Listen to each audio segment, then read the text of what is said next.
1 Itu di sampai setting sama dia videonya. berarti kita tinggal 3 bab terakhir ini, 8, 9 dan 10 gitu saja.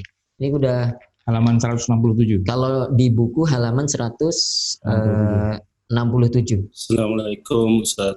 Waalaikumsalam warahmatullahi wabarakatuh. Namanya Faiz. Oke, Ustaz, kita mulai saja Ustaz ya. Baik. Ya. Yang pertama Ustaz tentang buku ini di tantangan nomor 8, berarti kalau kita bahas 3 bab terakhir itu karena ini konteksnya adalah memahami Al-Qur'an dan tantangannya. Ini Ustaz menulis satu kata bisa banyak makna. Loh, ternyata di Al-Qur'an itu dikenal juga istilah seperti ini Ustaz. Ya, itu adalah istilah yang baku. Ya, istilah baku yang di dalam ilmu Al-Qur'an itu dikenal dengan istilah al-wujuh wan nadhair. Al-wujuh wan nadhair. Kita kalau baca di halaman 167 paling bawah itu saya tulis semua itu kemudian dituliskan menjadi sebuah cabang ilmu yang merupakan bagian dari rumpun ilmu Al-Qur'an dengan istilah yang hampir disepakati oleh para ulama sepanjang zaman, yaitu al-wujuh wan nadhair. Al-wujuh wan nadhair. Ini sebenarnya ada dua ya, dalam arti begini. Al-wujuh itu ada banyak wajah. Wajah itu kan muka gitu ya. Maksudnya begini,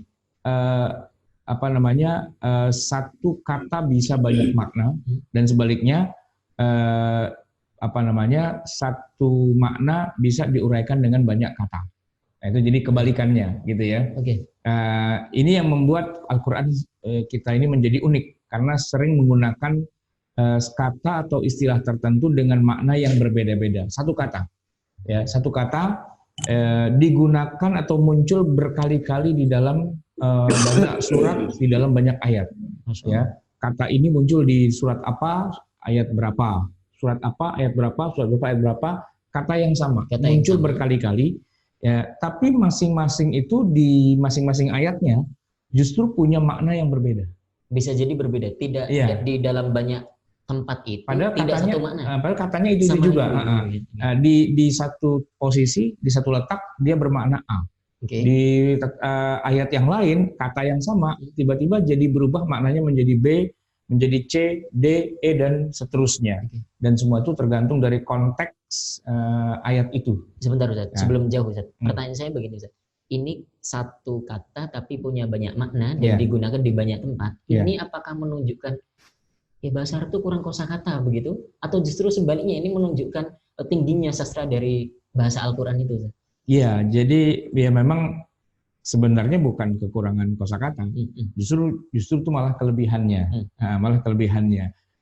Contohnya beginilah, misalnya kata sholat gitu ya, kita kan sebagai Muslim pasti sholat lah. Nah di dalam Al-Qur'an kita tidak kurang dari 60 kali menemukan kata sholat itu.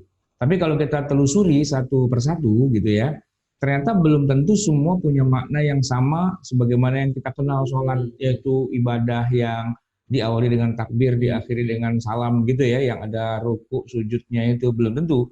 Jadi nanti dia akan muncul kata sholat ini di berbagai tempat dengan makna yang berbeda-beda. Walaupun bunyinya tetap sholat juga gitu ya. Nah itu yang disebut dengan al-wujuh wan nadhair. Jadi kalau di Al-Imam Az-Zarkashi ini kalau kita buka dalam halaman 168, wujuh itu apa sih? Ya, wujuh itu jamak dari wajah. Wajah itu wajah ya, muka gitu kan. Yang bisa berarti wajah atau sesuatu yang menjadi tujuan atau yang dimaksudkan. Sebagaimana kalau kita sebut ini wajah tu wajah. Sesungguhnya aku menghadapkan wajahku atau diriku gitu kan. Nah, tapi secara definisinya itu adalah al-lafzu al-mushtarak. Lafaz yang mushtarak. Mushtarak itu yang digunakan secara bersama-sama oleh banyak makna. Jadi ada maknanya A, B, C, D, E. Semuanya menggunakan satu lafaz yang sama. Itu dikatakan al-lafzul mushtarak. Alladzi yusta'malu fi iddati ma'anin kalafzil ummah. Sebagaimana kata ummah. Ummah itu juga punya makna yang banyak gitu ya.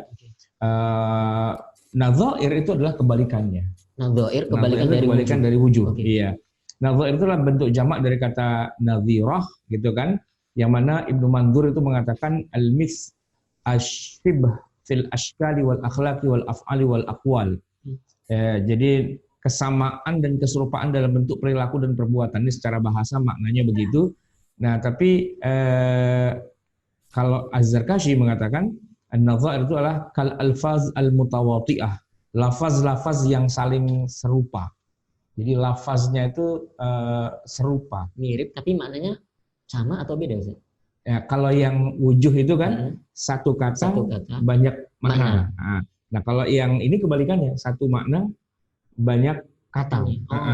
Satu makna, yang maksud itu juga sebenarnya. Cuman Al-Qur'an menggunakan banyak bahasa, banyak istilah gitu kan. Nah, itu jadi al-wujuh wan nadhair. Kalau di bahasa kita barangkali untuk mudahnya tuh wujuh itu kayak homonim gitu Ustaz ya. Ya. Jadi tulisannya sama, bunyinya sama tapi maknanya beda. Gitu. Kayak misalnya bisa gitu. Bisa kan ada yang artinya mampu, kita bisa gitu, atau bisa ular begitu. Itu sebenarnya tidak persis homonim ya. Kalau homonim kan kebetulan memang bunyinya sama. Kebetulan bunyinya sama. Ini bukan kebetulan bunyinya sama. Ya memang dia punya makna yang banyak tergantung konteksnya. Ya seperti kata dalam bahasa Indonesia nih ya. Kalau kita sebut mata deh gitu.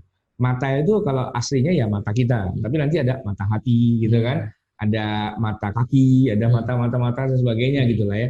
Nah, jadi banyak yang diungkapkan dengan itu, kayak hati gitu ya. Hati deh yang paling gampang. Hati itu begini, hatiku merasa sakit. Terus dia menunjuk ke sini nih. Padahal ini kan bukan hati. Ini bukan hati. Ini kan apa? Ini jantung, gitu kan? Hati itu di sini, gitu. Bawah gitu. Hati itu di sini. Nah itu bukan homonim sebenarnya. Cuman dalam bahasa Indonesia ternyata yang dimaksud dengan hati itu ada dua makna. Ada hati dalam arti secara biologis ya, hepan, gitu, liver, gitu ya. Yang posisinya itu di sini. Tapi kita juga mengenal istilah hati yang maksudnya di sini. Hati, padahal jantung, kalbu, iya gitu.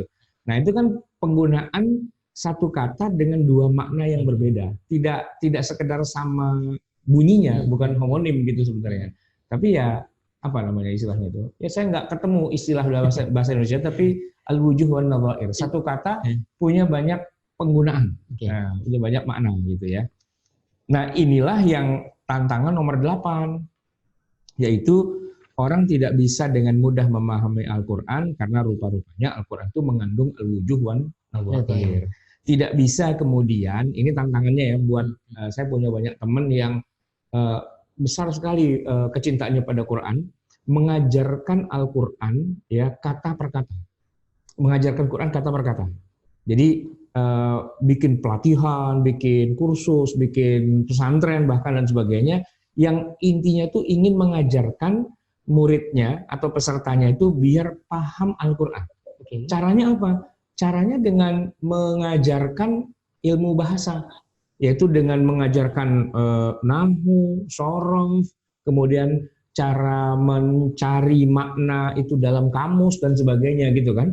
Nah, problematika paling dasarnya adalah walaupun maknanya di kamus itu A gitu ya, tapi ketika digunakan rupanya itu nggak sama. Misalnya sholat gitu ya, sholat kan ada yang maknanya doa gitu kan.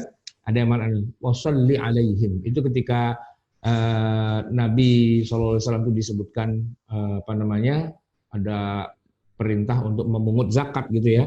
Khudz min amwalihim shadaqatan tutahhiruhum wa tuzakkihim biha washolli alaihim. Kan begitu bunyi ayatnya. Washolli alaihim. Dan ini kalau pakai bahasa Arab ya, sholli itu kan artinya sholatlah. Betul. Nah, tapi ternyata nggak pas maknanya sholatlah. Maknanya menjadi doakanlah. Nah, sholat di situ kan bermakna doa ternyata, bukan bermakna sholat yang berdiri rukuk sujud. Nah, bagaimana para peserta, para santri yang belajar bahasa Arab kata per kata itu membedakan sholat yang maknanya doa dengan sholat yang maknanya ritual ibadah. Padahal nanti makna sholat ini bisa punya 15, 20, 30 makna yang berbeda-beda. Di kamusnya tuh maknanya cuma satu, tapi di dalam implementasinya ternyata maknanya nggak cuma itu. Jadi tantangan paling besar itu ketika belajar memahami Al-Quran lewat belajar pakai bahasa Arab, belajar nahwu, shorof dan sebagainya adalah bagaimana menjawab masalah al-wujuh wan nadhair. Itu yang nggak akan kebuka ilmunya, nggak akan bisa diketahui maknanya karena akan kesulitan. Coba nih saya kasih contoh sholat nih ya dalam halaman 172. Baik, Ustaz. 172. 172. Nah, ini kan kita masuk dalam contoh ya. Ya, saya kasih contoh sholat. Ya, ada ayat Al-Baqarah nih, ayat 238. Hafizu 'alas sholawati was sholatil wusta. Nah, itu saya kira nggak ada masalah. Tapi ketika ayat Al-Jumu'ah, ya ayyuhalladzina amanu idza nudiya lis-sholati min yaumil jumu'ah, nah itu sholat yang dimaksud bukan sholat 5 waktu. Kalau ayat yang tadi kan menyebutkan hafizu 'alas sholawat, sholat 5 waktu.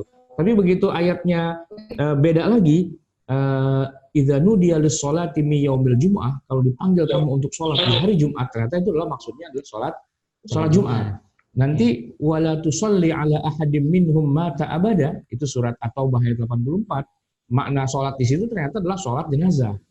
Kan udah beda lagi, padahal nggak ada kata jenazah, nggak ada kata-kata itu kan. Nah, nanti para ahli tafsir bisa mengetahui dengan konteksnya, dengan melihat munasabah dan sebagainya.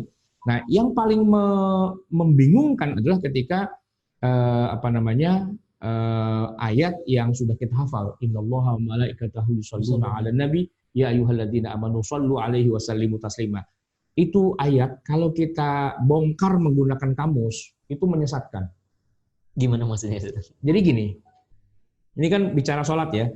Innallaha, sungguhnya Allah, wa malaikatahu, dan para malaikatnya, yusholluna 'alan nabi. Antum belajar bahasa Arab pasti kan? Yusholluna itu fi'il mudhari kan? Itu. Dasarnya apa? Fi'il madinya apa? Sholat. Artinya sholat apa? Sholat.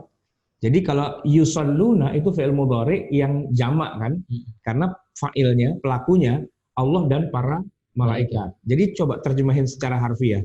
Innallaha wa malaikatahu, sungguhnya Allah dan para malaikatnya yusholluna. Ngapain? Sholat. 'Alan nabi, kepada nabi. Masa Allah sholat kepada nabi? Masa malaikat sholat kepada nabi? Kan nggak benar. Kan kalau sholat itu kan beribadah. Ibadah itu kan kepada Allah. Ya kan? Tapi ini ayat Quran, Al-Ahzab 56 menyebutkan bahwa Allah sholat kepada Nabi Muhammad. Dan malaikat itu sholat kepada Nabi Muhammad. Gitu kan? Nah, cuman kebetulan aja karena kita udah tahu maknanya, bukan sholat, itu maksudnya sholawat. Ya sholawat juga, ini jadi istilah bahasa Indonesia. Ya kan? Sholat sama sholawat sebenarnya bedanya apa? Kalau pakai bahasa Arab nih, pakai belajar sorof. Mufradnya sholat. Kalau musannanya? Sholat satu, kalau dua sholat? Sholatan nih. Kalau sholat yang banyak apa? Sholawat. Ya kan? Sholat yang banyak dengan kita mengucapkan Allahumma sholli wa sallim ala Muhammad, itu bedanya apa? Kan nggak ada bedanya.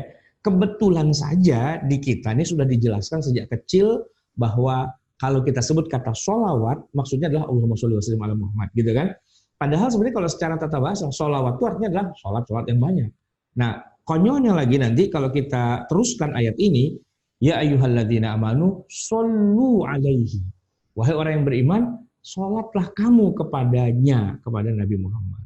Gimana caranya kita sholat? Gitu kan? Kepada Nabi Muhammad. Nah, nanti baru ada penjelasan. Disitulah nanti para sahabat bertanya, ya Rasulullah, bagaimana caranya kita sholat kepada Anda? Karena dalam pikiran mereka, sholat itu kan kepada Allah. Kenapa tiba-tiba Allah nyuruh kita sholat kepada Nabi Muhammad? Maka Nabi menjawab, maksudnya adalah kalian mengucapkan Allahumma sholli ala Muhammad. Begitu kan? Berarti itu adalah baca sholawat. Dalam bahasa Indonesia itu ya, baca sholawat. Tapi pertanyaan yang sebelumnya belum terjawab. Allah itu sholat kepada Nabi Muhammad gimana? Gitu. Nah iya kan? Bagaimana Allah sholat kepada Nabi Muhammad? Nah, rupanya nanti ditafsirkan. Tafsirkannya adalah ya ternyata kalau Allah yang sholat gitu kan, ternyata adalah Allah memberikan rahmat gitu. Kalau malaikat yang berdoa memintakan ampunan gitu. Dan kalau kita umat Nabi Muhammad yang membaca sholawat itu adalah mengucapkan Allahumma sholli ala Muhammad. Jadi katanya tetap satu, sholat. Tapi maknanya bisa jadi banyak. Nah kalau orang nggak belajar ilmu Al-Quran yang benar, nggak belajar ilmu tafsir, nggak belajar ilmu siyaq, munasabah dan sebagainya, hanya mengandalkan bahasa Arab, nahwu, shorof saja, sesat. Gitu. Keliru ketika dia menerjemahkan makna dari kata-kata itu, karena satu kata bisa punya banyak makna di dalam Al-Quran itu. Baru kata sholat, belum yang lain, gitu kan? Ini kalau tentang sholat ini saya justru punya cerita sendiri, gitu. Nah, gimana tuh? Iya. Waktu kecil itu saya ke masjid itu ya, ke masjid lalu bongkar-bongkar perpustakaan masjid itu saya nemu buku terjemahan, terjemahan. Nah di situ buku terjemahan gitu. tulisannya, saya masih ingat betul bahwa ketika Nabi Muhammad SAW itu wafat, maka yang pertama mensolati adalah Allah. Dalilnya adalah innallaha wa malaikatahu yusholluna ala nabi. Itu masa Allah sholat gitu. Nah, kita sholat kan jenazah. Kita kan sholat itu kepada Allah gitu. Iya. Ini masa Allah sholat untuk Nabi Muhammad gitu. Iya. Dalilnya itu tadi, wah ini berarti belum ngaji al-wujuan atau gitu kira-kira. Iya. Dan kasus-kasus seperti itu akan selalu terjadi karena sholat itu nanti maknanya bisa banyak. Bisa jadi sholat itu artinya membaca Quran. Sholat artinya membaca Al-Quran. Iya. Okay. Misalnya wala tajhar bisolatika. Janganlah kamu menjaharkan bisolatika sholatmu. Surat Al-Isra ayat 110. Ternyata kata Al-Imam Syaukani gitu ya. Beliau mufassir yang kita pakai tuh kitabnya dalam kuliah Fathul Qadir.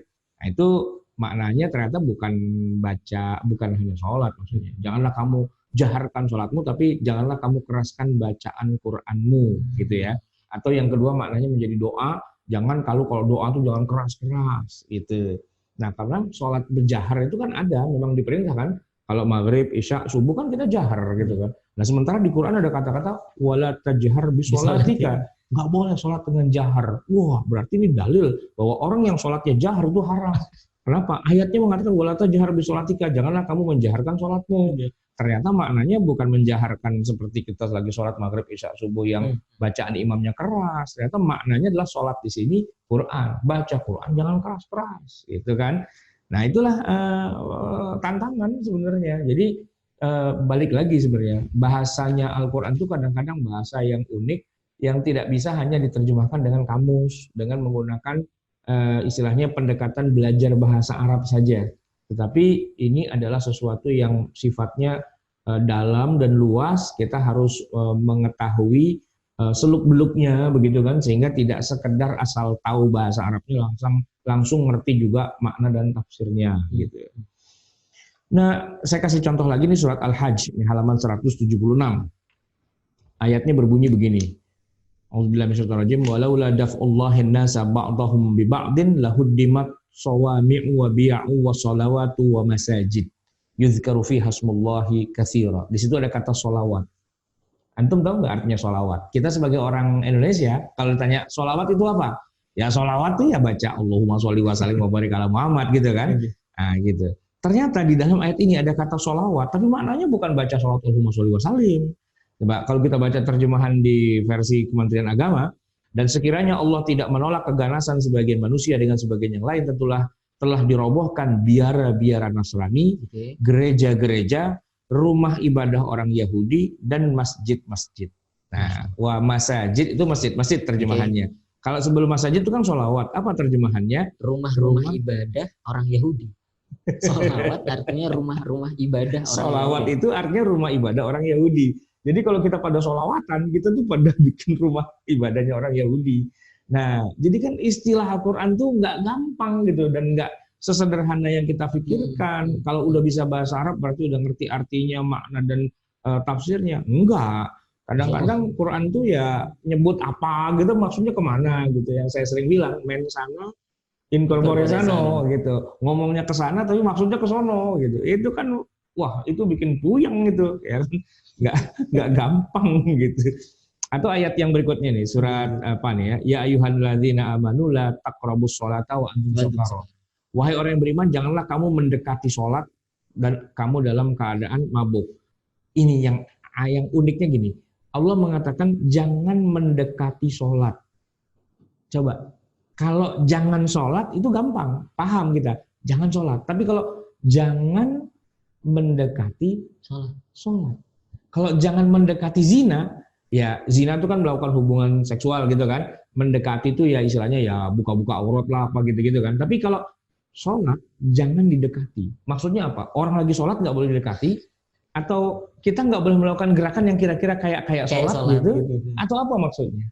Nah coba deh. Wala taqrabus sholah. Bunyinya bukan wala tusallu, tapi wala taqrabu. Kalau taqrabu zina, ya nyambung lah, jangan dekati zina kan gitu ya.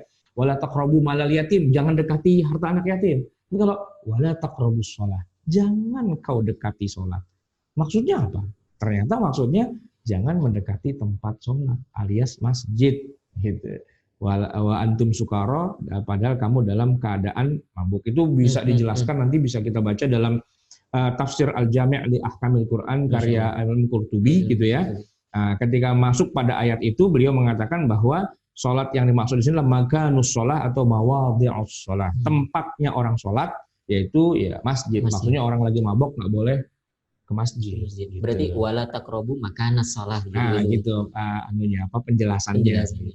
Itu baru sholat ya, belum kita ngomongin zakat. Zakat juga kacau juga itu.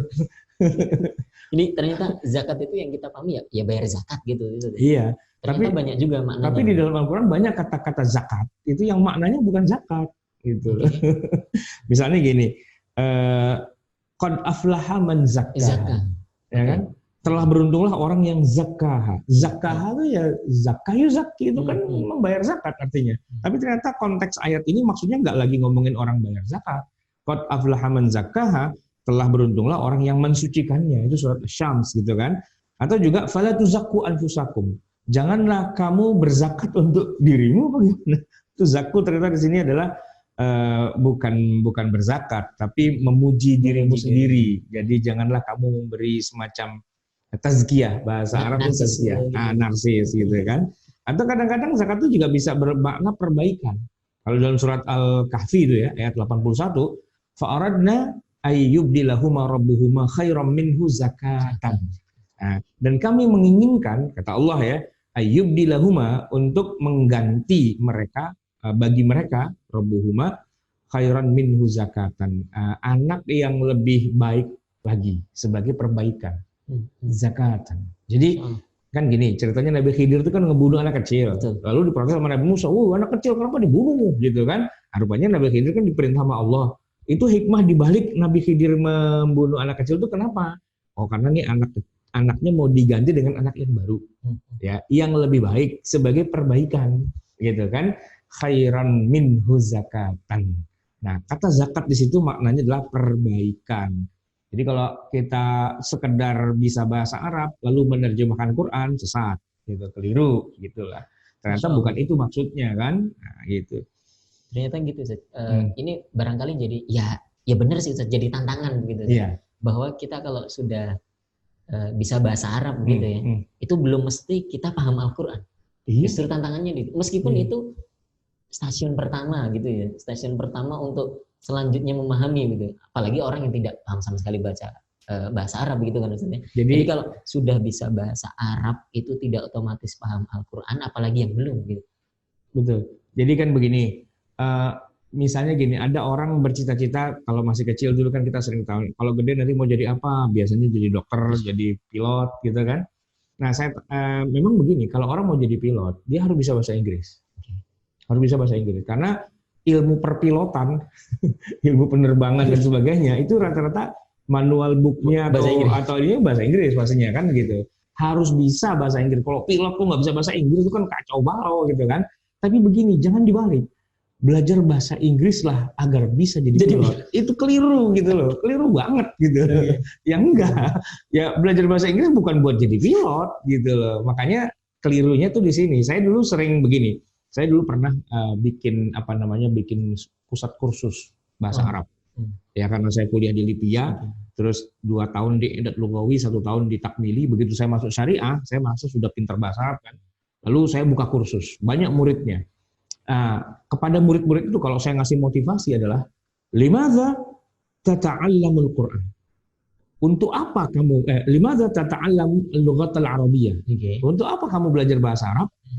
Li'afhamal Qur'an. Itu kan jawaban yang kelihatannya keren banget.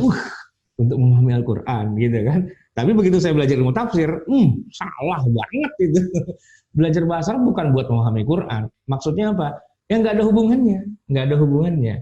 Jadi saya sih bukan menjelekkan teman-teman yang pada buka kursus bahasa Arab lalu memotivasi orang biar memahami Quran gitu, bukan. Tapi maksudnya gini, nggak nyambung sebenarnya gitu. Belajarlah bahasa Inggris biar bisa jadi dokter. Belajarlah bahasa Inggris biar bisa jadi pilot. Nggak ada hubungannya. Kenapa? Kalau mau jadi dokter, ya bahasa Inggris memang udah pasti harus bisa. Tapi kuliah di fakultas kedokteran, gitu loh. Mau jadi penerbang, ya kuliah di akademi penerbangan, kan gitu ya. Nah, bahwa bahasa Inggris ya udah pastilah harus bisa bahasa Inggris. Nah, masa nggak bisa gitu kan? Nah, bahasa Arab itu juga. Mau jadi orang yang memahami Quran, ya belajar ilmu Al-Quran, belajar tafsir. Bahasa Arab pastilah harus bisa dikuasai. Tapi jangan berpikir, jangan bego-begoin orang bahwa kalau kamu bisa bahasa Arab, berarti kamu bisa Quran. Salah, keliru, ngawur gitu loh, bohong. Itu kebanyakan bumbu. Enggak. Kalau mau belajar Quran, mau memahami Quran, ya belajar tafsir, bukan belajar bahasa Arab.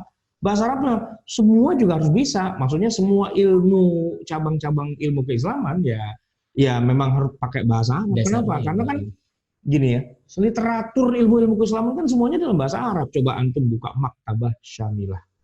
Ada ribuan kitab di situ. Nah, itu mau bacanya pakai apa kalau nggak bisa bahasa Arab? Kan gitu ya. Jadi ya belajar bahasa Arab tuh bisa menguasai ilmu-ilmu keislaman secara keseluruhan. Bukan hanya Quran, bukan hanya hadis, bukan hanya usul fikih, tapi juga semuanya, gitu, semua ilmu-ilmu keislaman itu. Maka kalau ditanya, limadza tata'allam al-lughah al-arabiyyah? Ya, li ata'allam al-ulum al-islamiyah. Nah, itu lebih tepat. Biar saya bisa menguasai ilmu-ilmu keislaman dan bukan cuma Al-Qur'an gitu. Ya, tapi tentu saja itu bahasa Arab dengan sebagai sebuah standar minimal aja gitu kan. Selebihnya kalau bisa menguasai ilmu-ilmu keislaman, mau belajar apa? Tafsir, ya menguasai Quran, ya belajar ilmu tafsir. Mau menguasai hadis, ya belajar ilmu hadis. Mau menguasai fikih, ya belajar ilmu fikih. Dan begitulah seterusnya. Bahasa itu cuma salah satu tools kecil aja sebenarnya.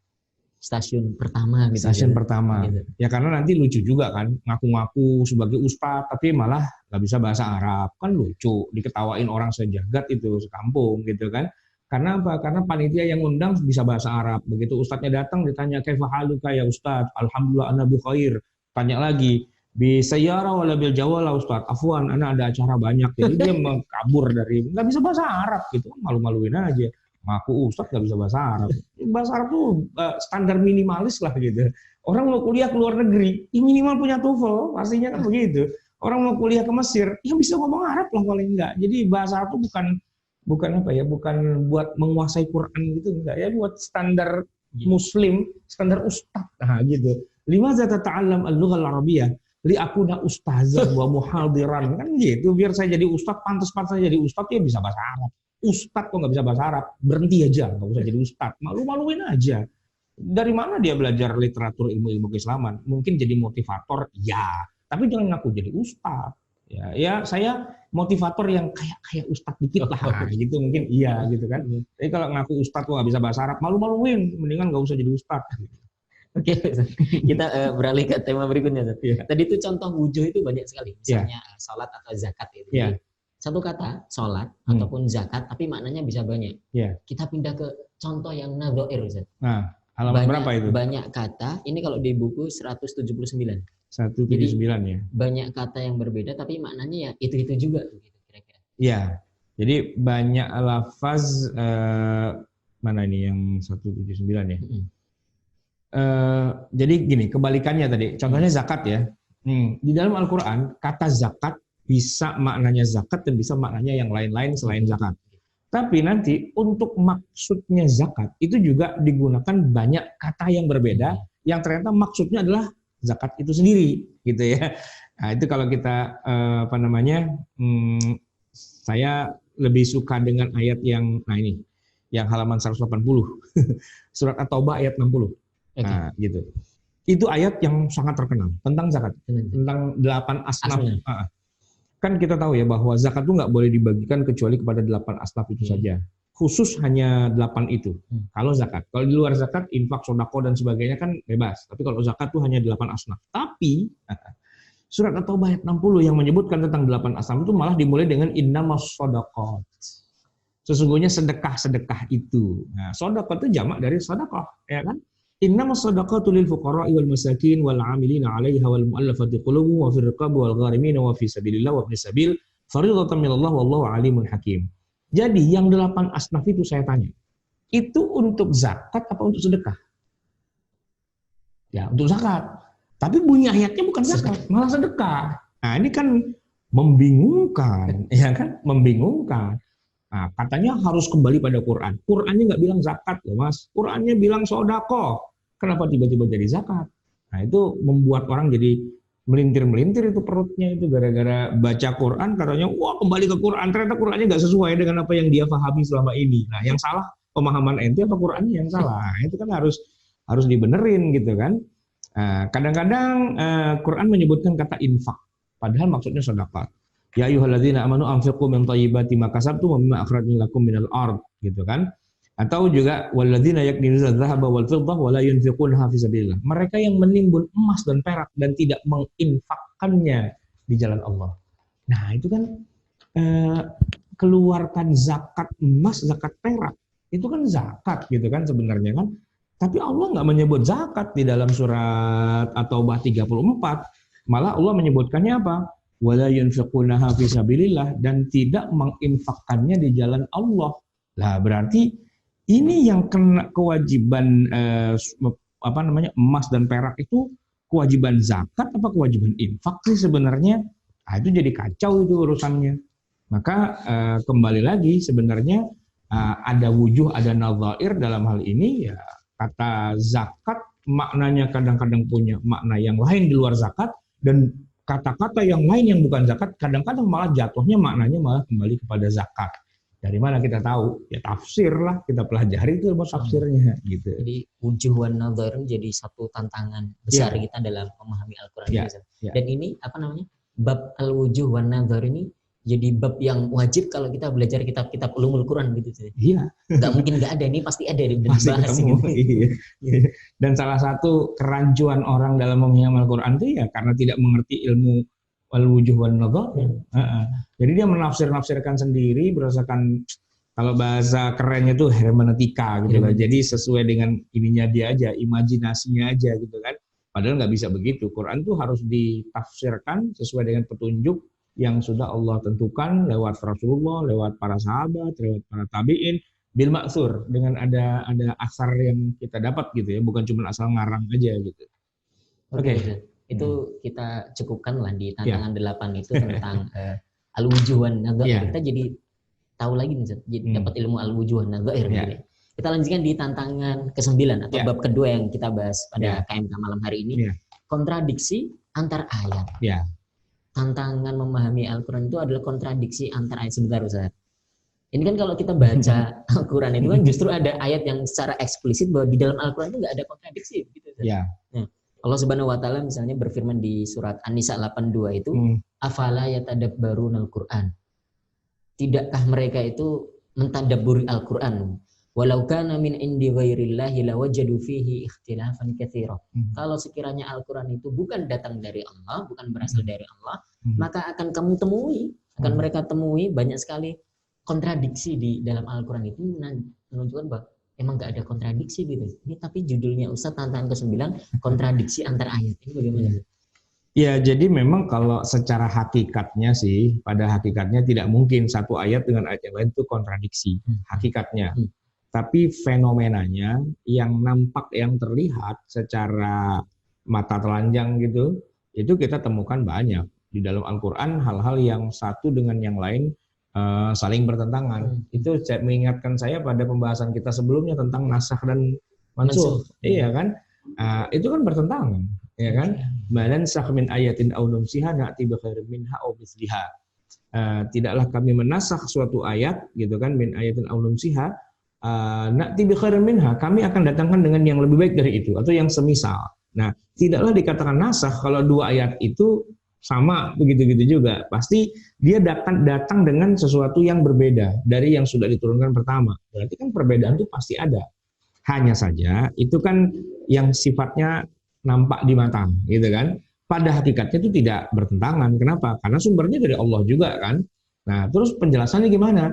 Ya penjelasannya Allah pada saat itu maunya begini, lalu kemudian sesuai dengan perjalannya waktu Allah kemudian berubah maunya begitu. Ya kan? Dan Al-Qur'an semua datang dari Allah. Tinggal dibuat timeline-nya aja, ya kan? Pada waktu kapan Allah maunya begini dan pada waktu kapan Allah maunya begitu. Tapi kalau dilihat dari sudut horizon gitu, ya memang bertentangan sih. Dulu A, sekarang B, gitu kan? Nah itu dilihat dari situnya. Nah masalah yang muncul dalam fenomena penampakan kontradiksi antara ayat itu mengakibatkan kebingungan di kalangan kita-kita ini. Ya. Karena apa? Karena ketika ada satu orang berdalil tentang suatu hal, misalnya dia bilang haram hukumnya, gitu kan?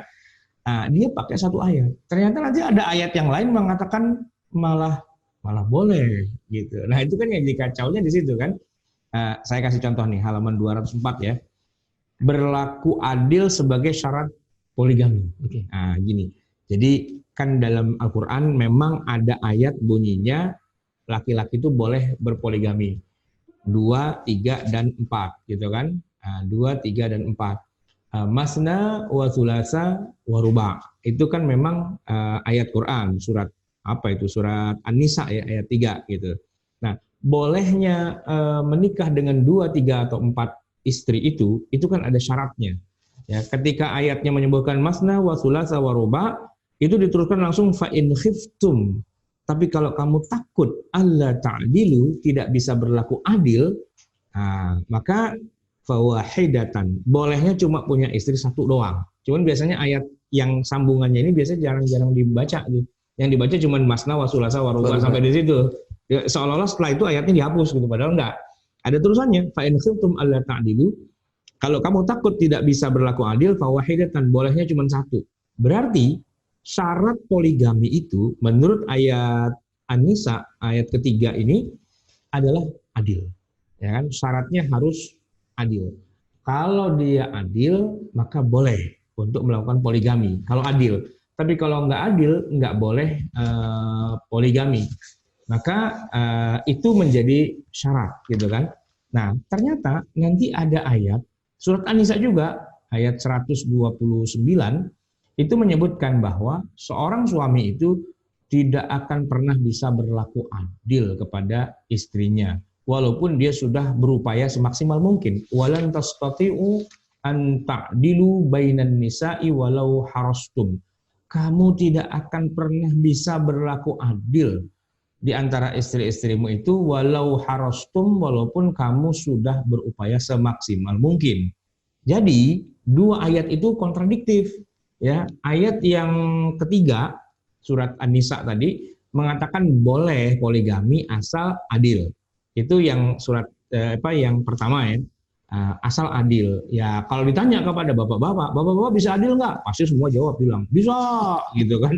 Bisa, gitu. Tapi kalau kita kasih ayat yang lain, surat An-Nisa ayat 129, walan tastati'u an ta'dilu bainan nisa'i wal harastum, yang tadi bilang bisa langsung pada diam. Kenapa? Karena Allah langsung kunci aja begitu. Kamu tidak akan pernah bisa berlaku adil meski kamu sudah berupaya semaksimal mungkin. Nah, ini bagaimana kemudian kita menjelaskan masalah ini? Karena dua ayat ini nampaknya ya fenomenanya yang kelihatan di mata telanjang itu ya bertentangan. Nah, nanti baru dijelaskan oleh para ulama. Adil itu ada dua macam, gitu. Ada adil secara lahiriah, ada adil secara hati. Kalau yang secara hati itu nggak bisa dibikin adil. Pasti dia akan lebih mencintai salah satunya dari 2 istri atau 3 istri atau 4 istri itu, salah satunya dia ada kecenderungan ke sana, gitu kan. Tapi ada keadilan yang sifatnya kelihatan, ya, yang secara lahiriah. Nah, itu yang tidak boleh berlaku tidak adil. Itu secara lahiriahnya harus adil. Tapi kalau secara hatinya, ya mau nggak mau, ya itu tidak bisa dinafikan. Itu contoh aja bagaimana adil itu kemudian di dua ayat yang berbeda, satu mengatakan tidak boleh tidak adil, harus adil. Di ayat yang lain mengatakan kamu tidak akan pernah bisa melakukan keadilan. Nah, kalau kita nggak tahu timeline waktunya begitu, ya jadi itu tadi bisa jadi apa namanya? Jadi seakan-akan salah satunya kan timeline, tapi yang lain juga dijelaskan. Kalau adil ini terkait dengan keadilan yang di hati, apa keadilan yang fisik gitu ya. Nah, jadi kontradiksi itu memang pasti ada, tidak mungkin tidak gitu kan. Tinggal nanti bagaimana menjelaskannya. Gitu. Oke.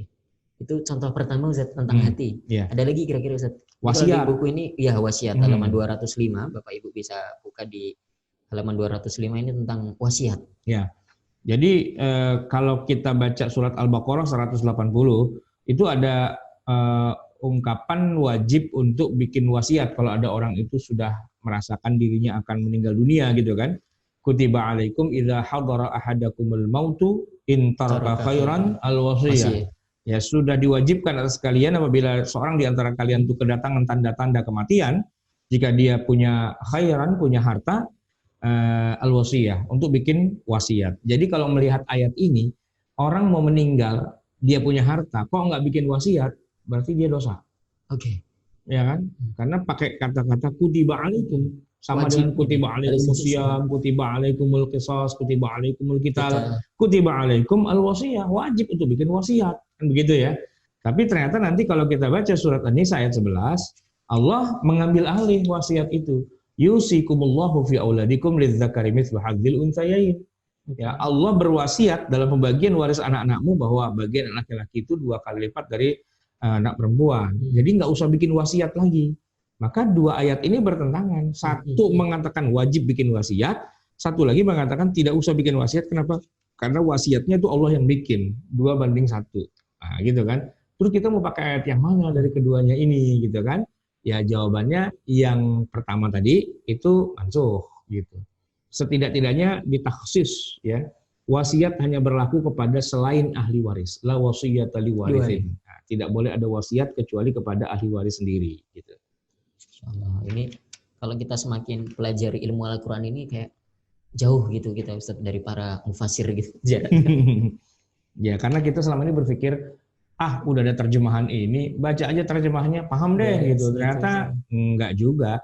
Justru terjemahan itu malah akhirnya malah semakin membuat kita ya makin jauh, karena saya sering katakan ya bahwa kalau kita baca tafsir yang luas, yang mendalam itu kita seperti jalan di tengah siang hari bolong. Semuanya kelihatan karena ada matahari. Tapi kalau kita pakai Quran terjemah, kita kayak jalan di malam di hutan yang gelap, hanya berbekal pelita atau lampu senter yang 10 watt gitu aja gitu kan. Jadi kita nggak tahu apa-apa gitu. Terus kita selalu sesumbar mengatakan bahwa kembali pada Quran, harus pegang Quran, harus menegakkan Quran dan sebagainya. Gimana itu semua mau dilakukan? Orang paham aja enggak kok, gitu kan? Oke, Ustaz. Nampaknya nanti Bapak dan Ibu bisa baca lebih jelasnya lagi. Banyak sekali contoh ini Ustaz sudah menyebutkan ada 13 contoh ini Ustaz. Ada 16, 17, 18, 19. Ada 19 contoh tentang ayat-ayat yang secara zahirnya itu kontradiksi begitu, tetapi hakikatnya itu enggak kontradiksi. Kontradiksi itu hanya ada di mata dan pikiran kita barangkali gitu. Secara hakikatnya yang nggak paham, jadi dia puyeng kan melihat kok kelihatannya beda ya. Ya memang beda sih sebenarnya gitu. Cuman bukan berarti ini adalah yang satu karangan siapa, yang satu karangan siapa, semua dari Allah semua. Nah nanti bagaimana kemudian menjelaskan adanya perbedaan itu, nah itu tugasnya ya ilmu tafsir kemudian menjelaskan seperti apa. Tapi yang jelas, dan ini bukan hanya terjadi pada Quran, tapi pada hadis juga. Ya dalam ilmu hadis itu ada mata kuliahnya sendiri namanya ikhtilaful hadis. Sama-sama hadis sahih, sama-sama diriwayatkan oleh Bukhari, ya kan? Secara sahihnya sudah sahih dua-duanya, tapi tabrakan. Tabrakan itu yang satu bilang A, yang satu bilang B, yang satu bilang C, gitu. Nah itu kan kacau itu, gimana cara menggunakannya gitu. Saya ingat itu. Itu Ustadz juga udah nulis buku tentang itu ya, yang 40 hadis sahih yang tidak diamalkan. Nah, itu salah satunya. Poinnya adalah ketika ada 2 hadis atau 3 hadis yang satu dengan yang lain malah saling bertentangan, padahal semua hadis itu sahih bisa diterima. Saya masih ingat tuh, itu kasusnya seperti gini. Baca suratul Fatihah bagi makmum, ya kan? Ada hadis mengatakan la sholata liman lam yaqra bi ummil kitab. Tidak sah orang sholat kalau nggak baca ummul kitab, gitu kan? Tapi nanti ada hadis yang lain, man kana lahu imam faqira'atul imami lahu qira'ah. Siapa yang sholat jadi makmum, dia punya imam, maka bacaan imam sudah mengcover bacaannya si makmum. Nah, jadi kan dari 2 hadis itu saja, si makmum ini jadinya baca apa enggak nih surat Al-Fatihah gitu kan, karena ini tabrakan dua hadis. Nah, 2 hadis tabrakan, 2 ayat tabrakan, bahkan para mujtahid. Kalau tadi kan kalau hadis kan perkataan Nabi, ini perkataan mujtahid. Satu mujtahid itu bisa punya 2 pendapat yang berbeda. Misalnya apa? Imam Syafi'i punya qaul qadim, punya qaul jadid.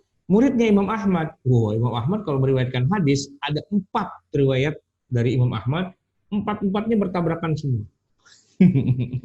Jadi Imam Ahmad itu terkenal dengan hadis-hadis yang kontradiktif gitu. Hadis maksudnya ya istilahnya fatwa beliau dikatakan bahwa ini boleh, ternyata dalam riwayat yang lain mengatakan tidak boleh gitu. Yang satu lagi bilang sunnah, yang satu lagi bilang makruh dan sebagainya. Jadi kontradiktif itu terjadi itu di dalam satu pendapat ulama. Nah, gitu. Nah, satu orang yang sama. Satu orang yang sama. Jadi kalau di satu orang itu terjadi perbedaan, di dalam hadis di Quran juga terjadi perbedaan juga sebenarnya. Nah, tinggal bagaimana menarik kesimpulannya, itu tugasnya ilmu Al-Quran, tugasnya ilmu tafsir, kemudian bagaimana menarik kesimpulannya yang benar, yang tidak kemudian sampai pada kesimpulan bahwa wah ini berarti bukan dari Allah nih, berarti ini palsu nih. Enggak, semua dari Allah. Cuman bagaimana? Ya tentu nanti ada nasakh mansukh, ada penjelasannya, ini ternyata bagian apanya, ini bagian apanya gitu ya. Kira-kira kayak gitu. Itu jadi saya ingat lagi cerita dulu waktu ya lihat YouTube gitu, iseng lihat debat muslim versus non muslim begitu. Nah, di kubu non muslim ini juga membawakan begini ayat-ayat yang kontradiksi gitu. Dia bisa baca Quran gitu, tapi ini di ayat A Allah bilang A begitu, tapi di lain lo kok B, ini berarti kontradiksi. Nah, ketika dijawab oleh pihak muslim gitu, akhirnya ya malu sendiri gitu. Ternyata pada dasarnya, pada hakikatnya nggak ada itu kontradiksi itu. Ditutup dengan ayat tadi itu afala yatadabbarun al-Quran, bagus sekali. Kira-kira begitu. Itu tantangan ke-9. Kita lanjut ke nih. Tantangan 10 ini ayat tidak berdiri sendiri. Ini, jadi begini, setiap ayat itu pasti punya connecting, punya benang merah, punya hubungan dengan ayat yang lain. Tidak bisa ayat itu berdiri sendiri, dijadikan sebagai dalil. Gitu loh. Jadi satu ayat dengan ayat yang lain itu pasti mereka saling terkait, gitu kan? Ini keterkaitan satu ayat dengan ayat yang lain ini seringkali dinafikan oleh kebanyakan kita dengan dasar hadis Nabi yang salah kaprah penggunaannya. Balighu anni walau ayat. Nabi memang mengatakan benar, balighu anni, sampaikan tentang aku, gitu kan? Walau ayat, walaupun cuma satu ayat. Cuman ditafsirkan dengan keliru, dengan ngawur gitu, walaupun tahunya cuma satu ayat, sudah wajib menyampaikan. Wah ini salah banget, keliru banget, dan hampir semua orang melakukannya.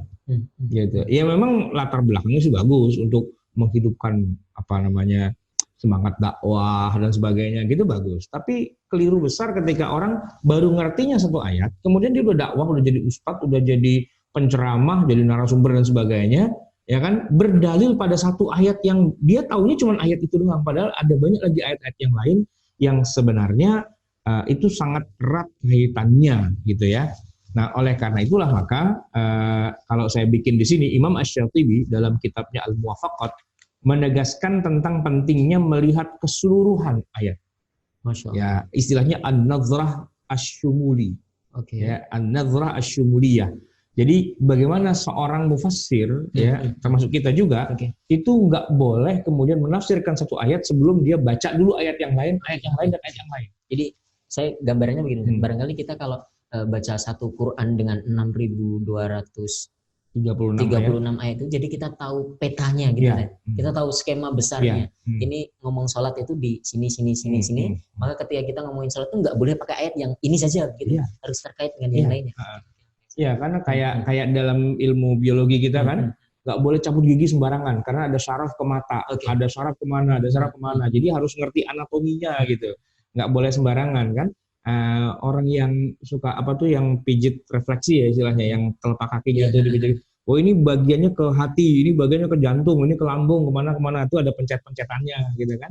Nah itu kayak gitu Al-Quran. Ya, makanya nggak boleh kemudian Al-Quran itu dipotong-potong gitu kan, dipakai sepotong-sepotong yang kemudian malah membuat istilahnya Al-Quran itu menjadi ya kemudian jadi salah gitu ketika dipahami karena tidak hanya. Jadi saya sering menggunakan sebuah percontohan gini. Orang kalau mau mendeskripsikan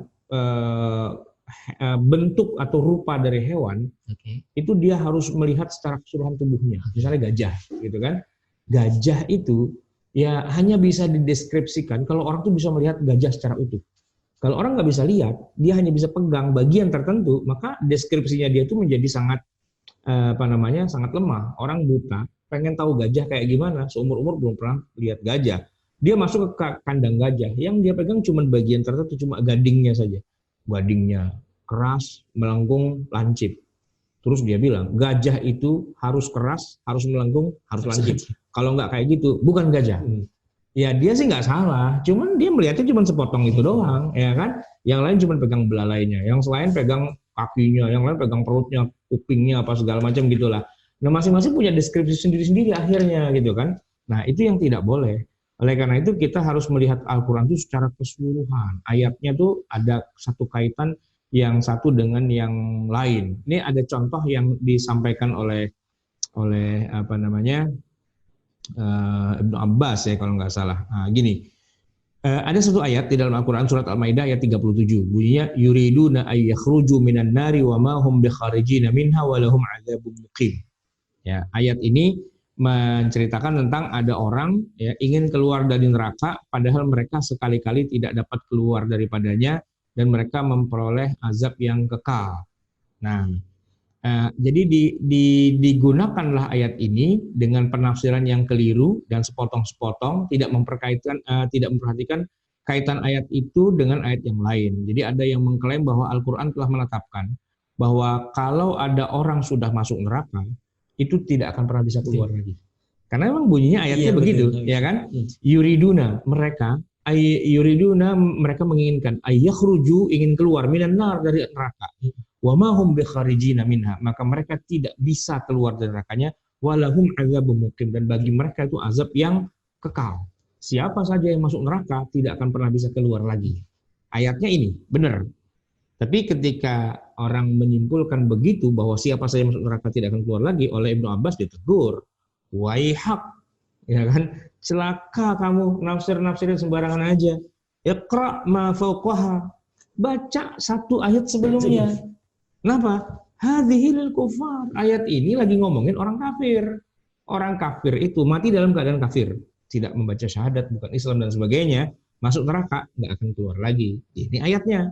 Tapi kalau orang Islam, Muslim dalam keadaan beriman mati masuk neraka, bisa keluar lagi nggak? Bisa, bisa. Maka dikeluarkanlah nanti orang-orang yang di hari kiamat ya.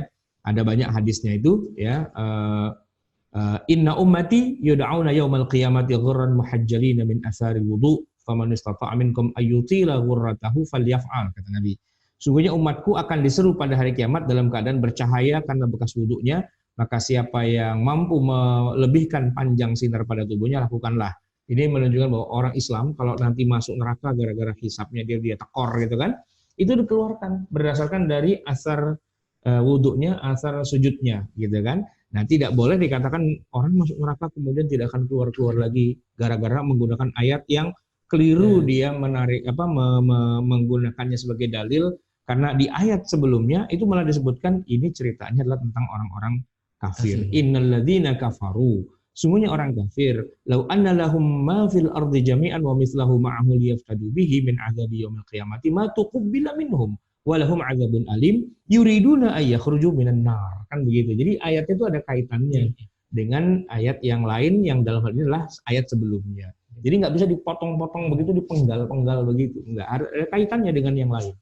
Ini menarik sekali nih, teguran dari sahabat mulia Ibnu Abbas untuk orang-orang yang salah meletakkan ayat, salah menggunakan ayat dan ini harusnya berdalil ayat untuk orang-orang kafir gitu ya, tapi kok digeneralisir ngomonginnya pokoknya orang yang masuk neraka nggak akan bisa keluar lagi, padahal Allah sedang ngomongin orang-orang kafir di konteks ayat ini. Menarik sekali. Oke, saat kita lanjutkan di bab kedua atau di poin B ini, keterkaitan ayat dengan hadis. Ini maksudnya apa? Tadi kan bahwa ayat Al-Quran itu satu Al-Quran utuh itu saling terikat begitu ya, tidak bisa berdiri sendiri-sendiri. Ini berarti ayat dengan hadis juga gitu. Jadi saling melengkapi begitu saja. Iya, jadi nggak boleh kemudian sekedar pakai ayat aja tapi nggak pakai hadis.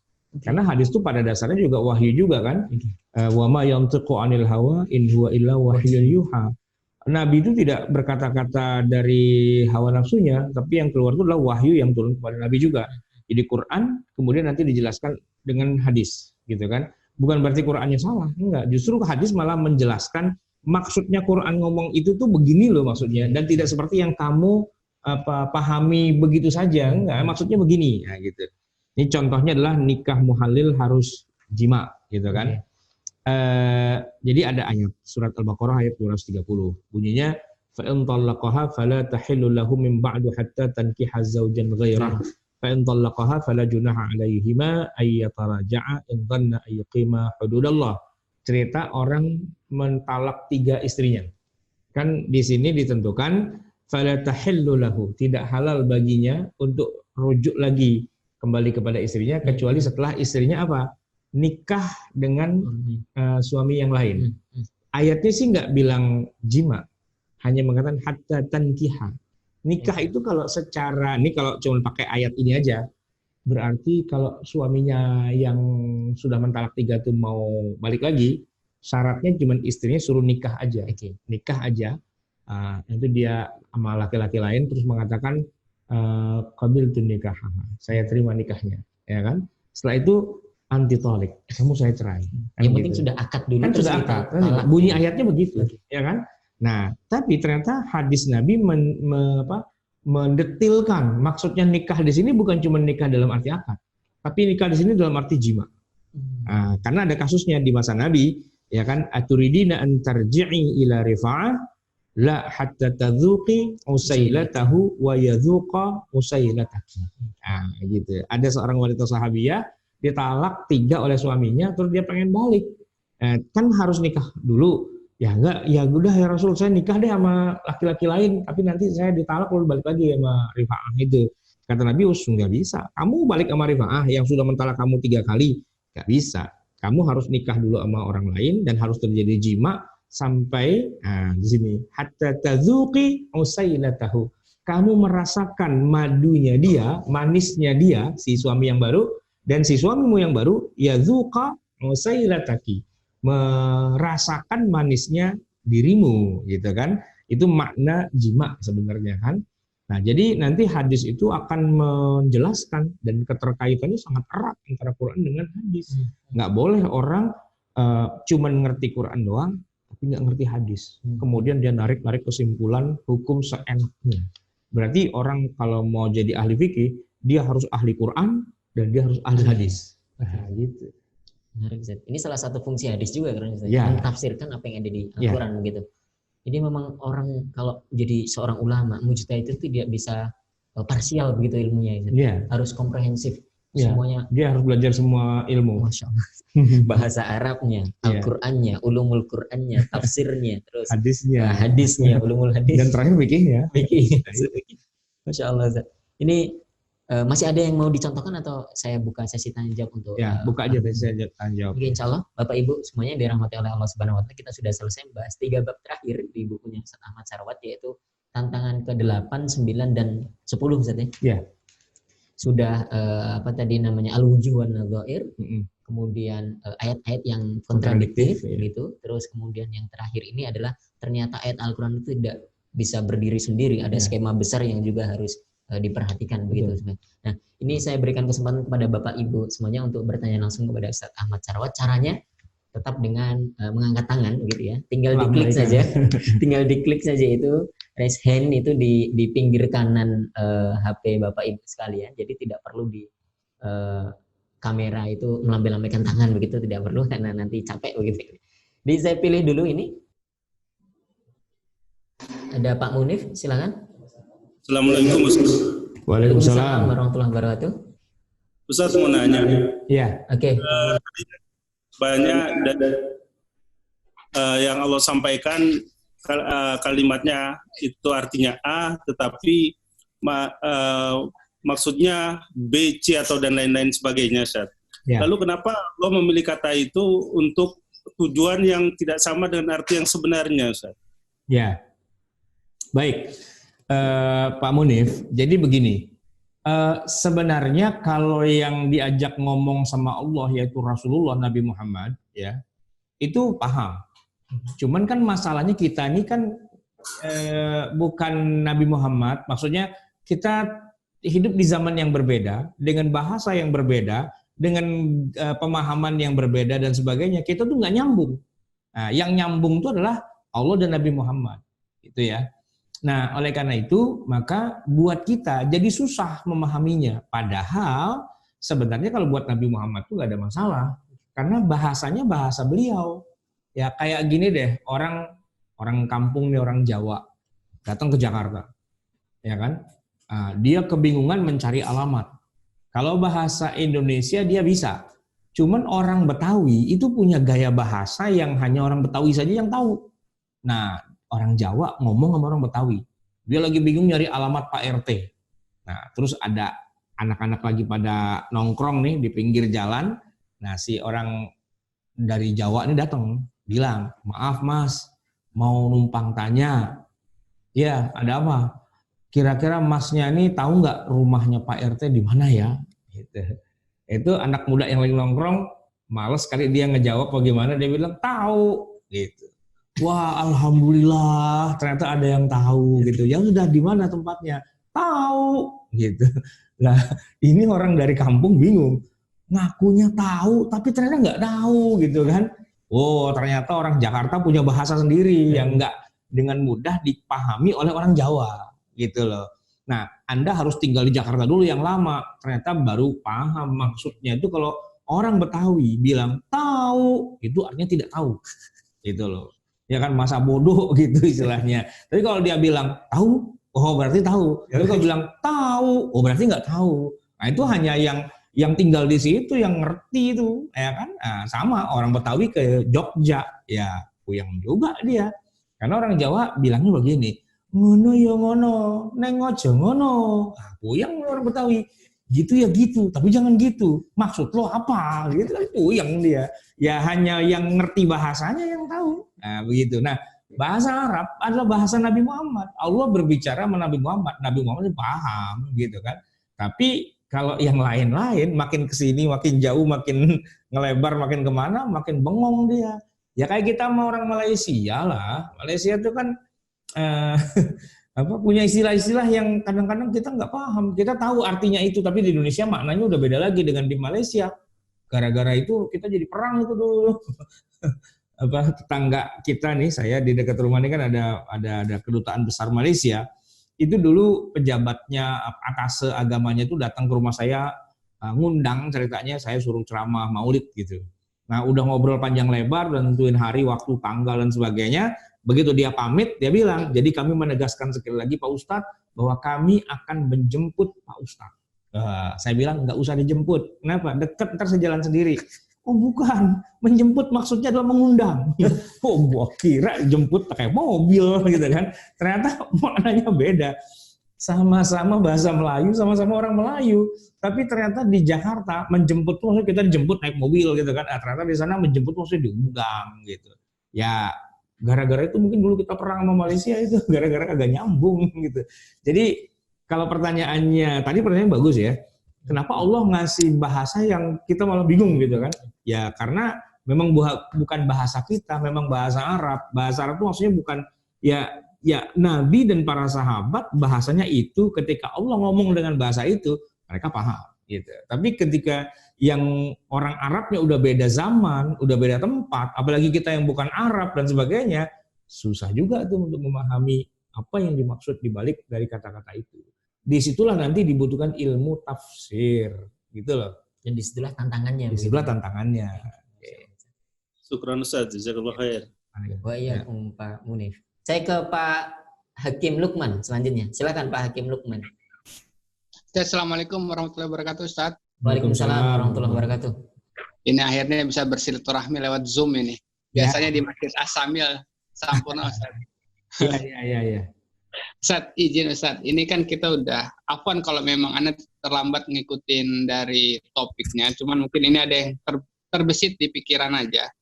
Apakah kan kita ini udah 3 kali Jumat tidak melaksanakan sholat Jumat, Ustaz. Nah, apakah ini kan suatu kerinduan kita sebagai umat Muslim ini untuk melaksanakan sholat Jumat itu luar biasa girohnya.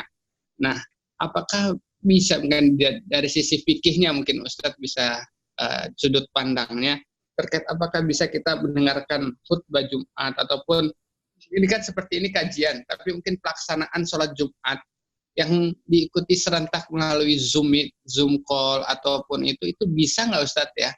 Maksudnya ini untuk mengantisipasi kegalauan dan lain-lain mungkin bisa mungkin Ustadz. Mohon arahan bimbingannya Ustadz. Jazakallah. Assalamualaikum warahmatullahi wabarakatuh. Assalamualaikum warahmatullahi wabarakatuh. Kalau dengerin khutbah boleh, dengerin khutbah malah bagus ya kan. Bahkan bukan cuma khutbah, pengajian apa segala macam silakan aja. Cuma kalau pertanyaannya apakah sah sholat Jumat, nah jawabannya enggak. Kenapa? Oh, okay. Nah, karena syaratnya sholat Jumat itu harus dalam satu ruangan bersama-sama kan begitu.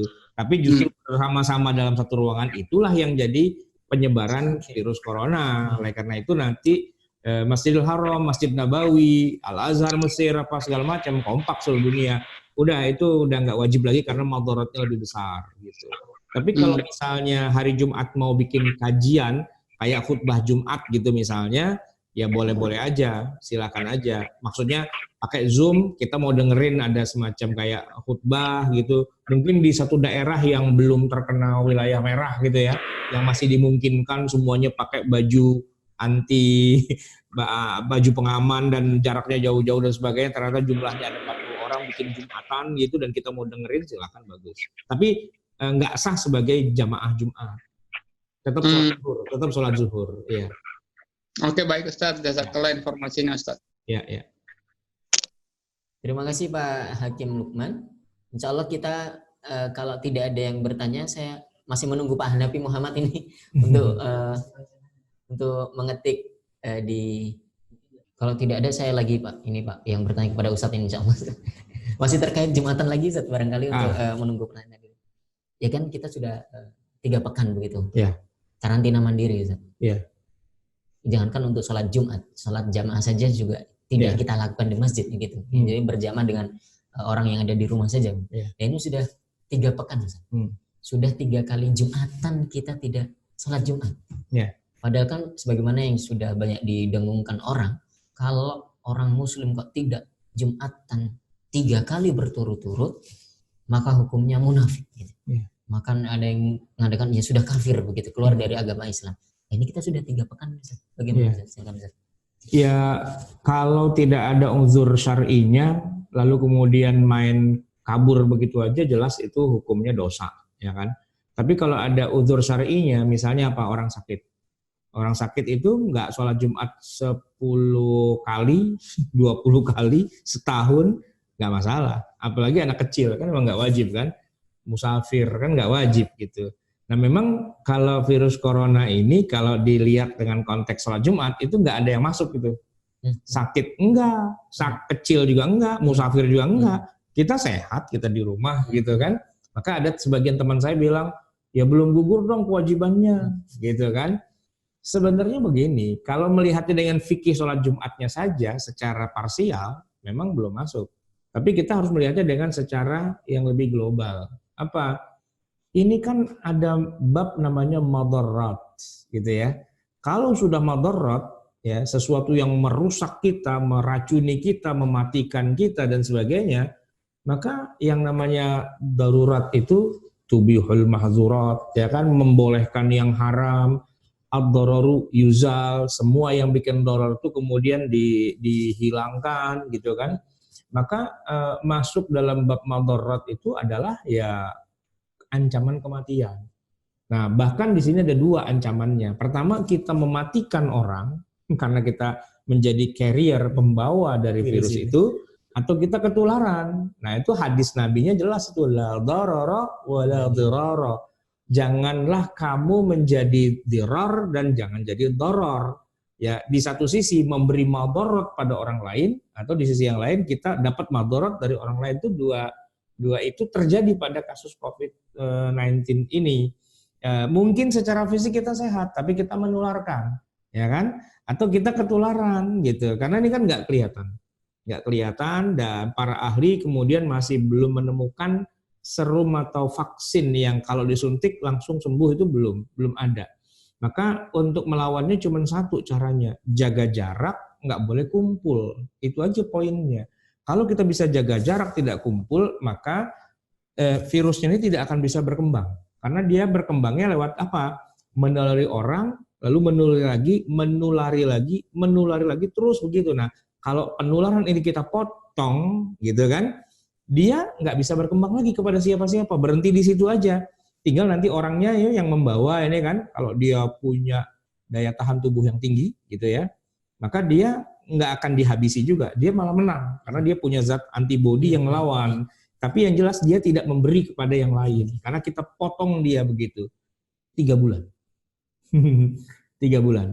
Ya berdasarkan apa yang sudah berlaku kemarin di Cina, kan Cina pertama kali itu kan di Wuhan. Nah sekarang Wuhan itu sudah lewat dari 3 bulan dan mereka malah sudah aman. Nah kita sekarang dapat gelombangnya, ya kita harus berhenti 3 bulan. Ya kayaknya kita kesepakatannya begitu sekarang ini. Awalnya dihentikan 2 minggu, ya kan? Tapi akan diperpanjang. Ya kalau menurut para ahli kira-kira 3 bulan lah. Jadi Ramadan besok ini kita nggak tarawih di jamaah di masjid. Kita Lebaran pun kita kayaknya nggak sholat Idul Fitri juga gitu. Ya boleh jadi ini pertama kali di dunia. Karena kalau dulu wabah di masa lalu ya, wabah itu cuma di satu kota. Asal kita nggak ke situ kita aman. Kalau sekarang enggak, wabah itu seluruh dunia. Seluruh dunia. Tidak ada satu wilayah di muka bumi yang tidak terkena. Semua terkena. Jadi kalau dibilang ini adalah kejadian pertama, iya kejadian pertama. Tambah satu lagi, belum ada vaksinnya, belum ada obatnya.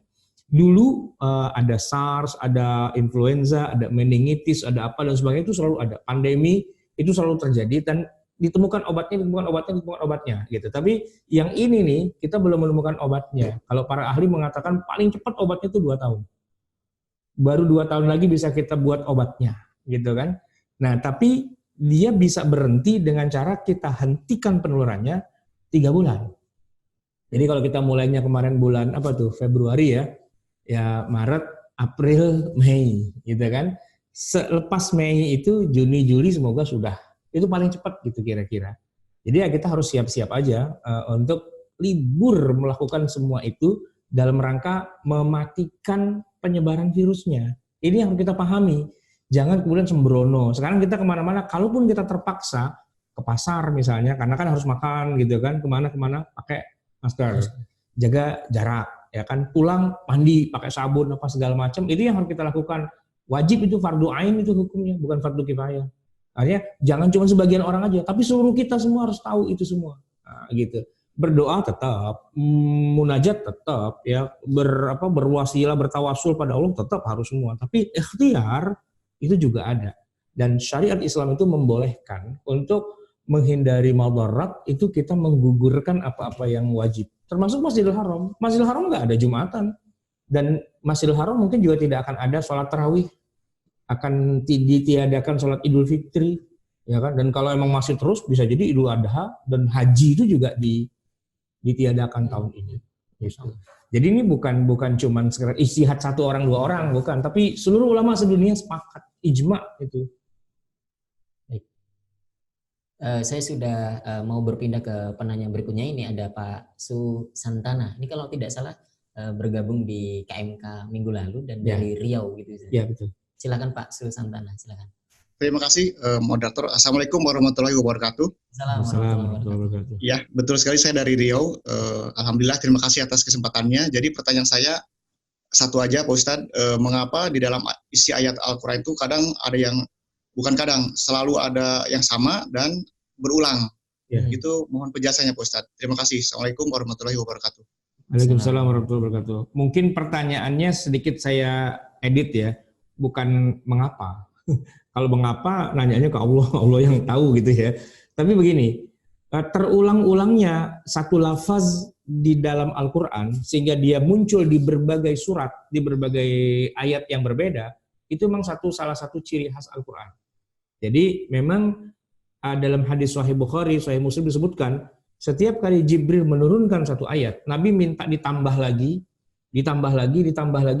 sampai nanti ada hadis menyebutkan bahwa Allah menurunkan Al-Quran itu dengan sab'atu ahruf, dengan 7 harf gitu ya.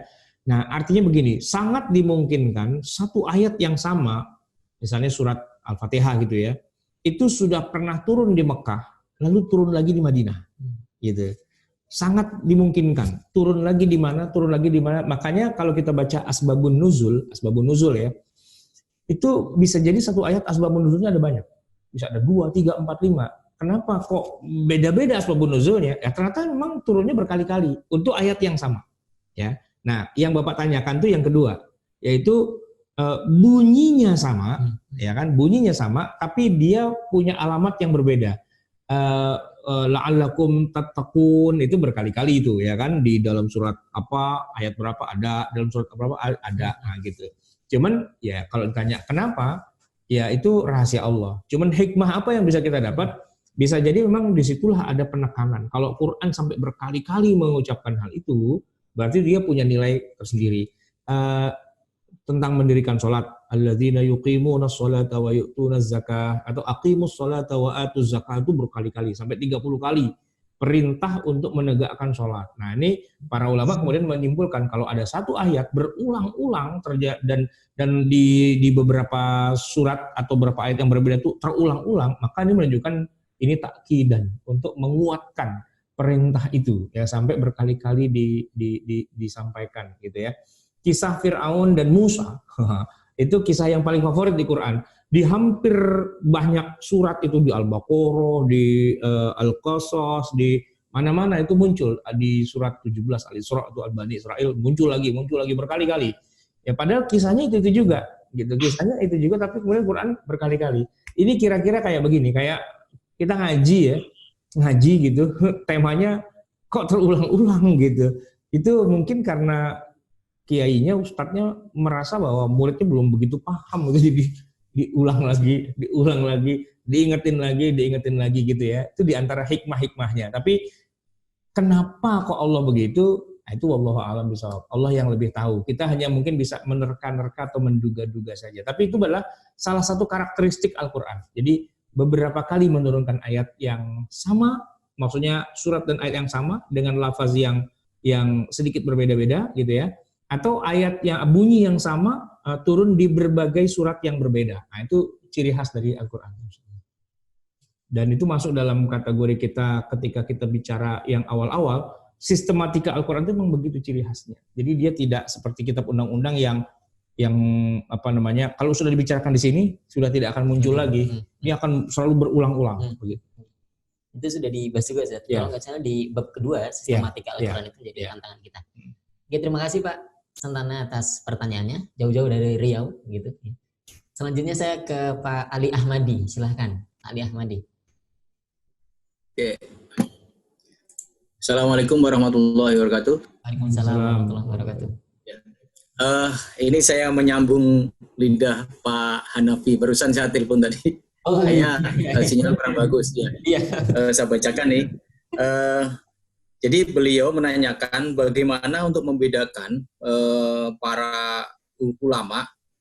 Kadang-kadang kan di satu sisi mereka berbeda pendapat. Contohnya gini, beliau tadi menyontohkan bahwa di Profesor Quraisyhab bilang bahwa jilbab itu tidak wajib, tetapi banyak ulama lain yang mewajibkan. Jadi bagaimana kita menyikapi itu? Dan contoh lain tadi yang disebutkan adalah tentang riba gitu.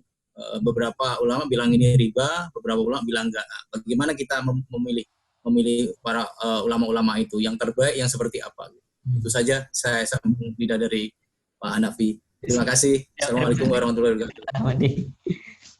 Kalau khilafiyah pastinya nggak mungkin enggak ya. Para mufassir pasti berbeda pendapat, kemudian para ahli hadis juga berbeda pendapat tentang apakah hadisnya sahih apa tidak, satu sama lain berbeda pendapat.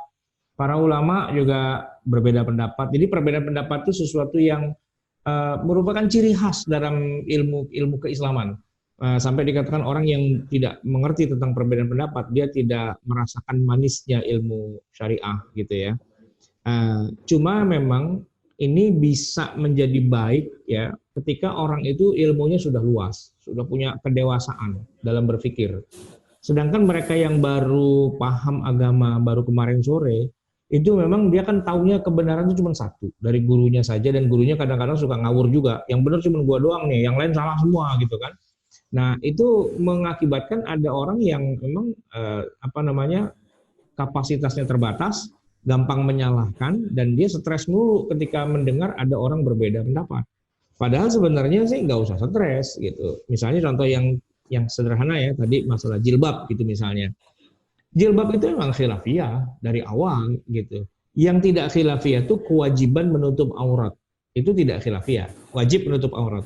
Tapi kalau pakai jilbab, apakah wajib apa tidak? Belum tentu. Kenapa? Pertama dari segi begini. Apa yang dimaksud dengan jilbab itu sendiri? Di dalam Al-Quran ada satu kata yang maknanya adalah jilbab.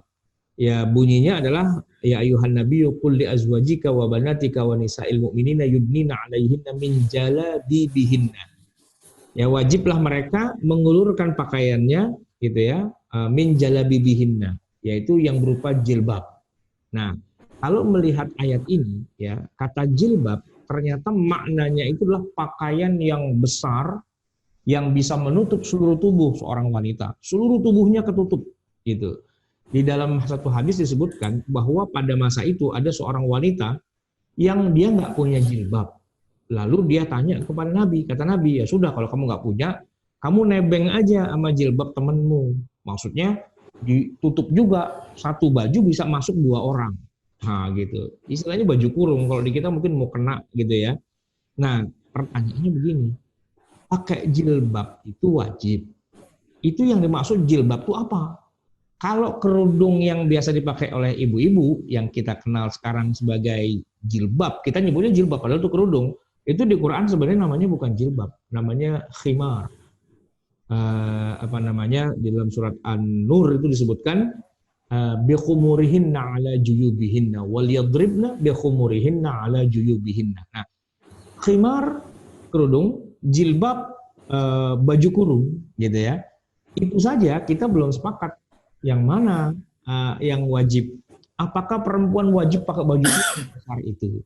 Nah, makna jilbab di situ kan.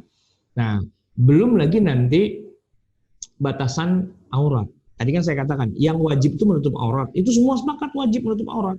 Tapi batasan aurat itu yang mana? Jumhur ya mengatakan seluruh tubuh wanita itu kan aurat kecuali wajah dan kedua tangan gitu ya, sampai telapak tangan sini gitu kan.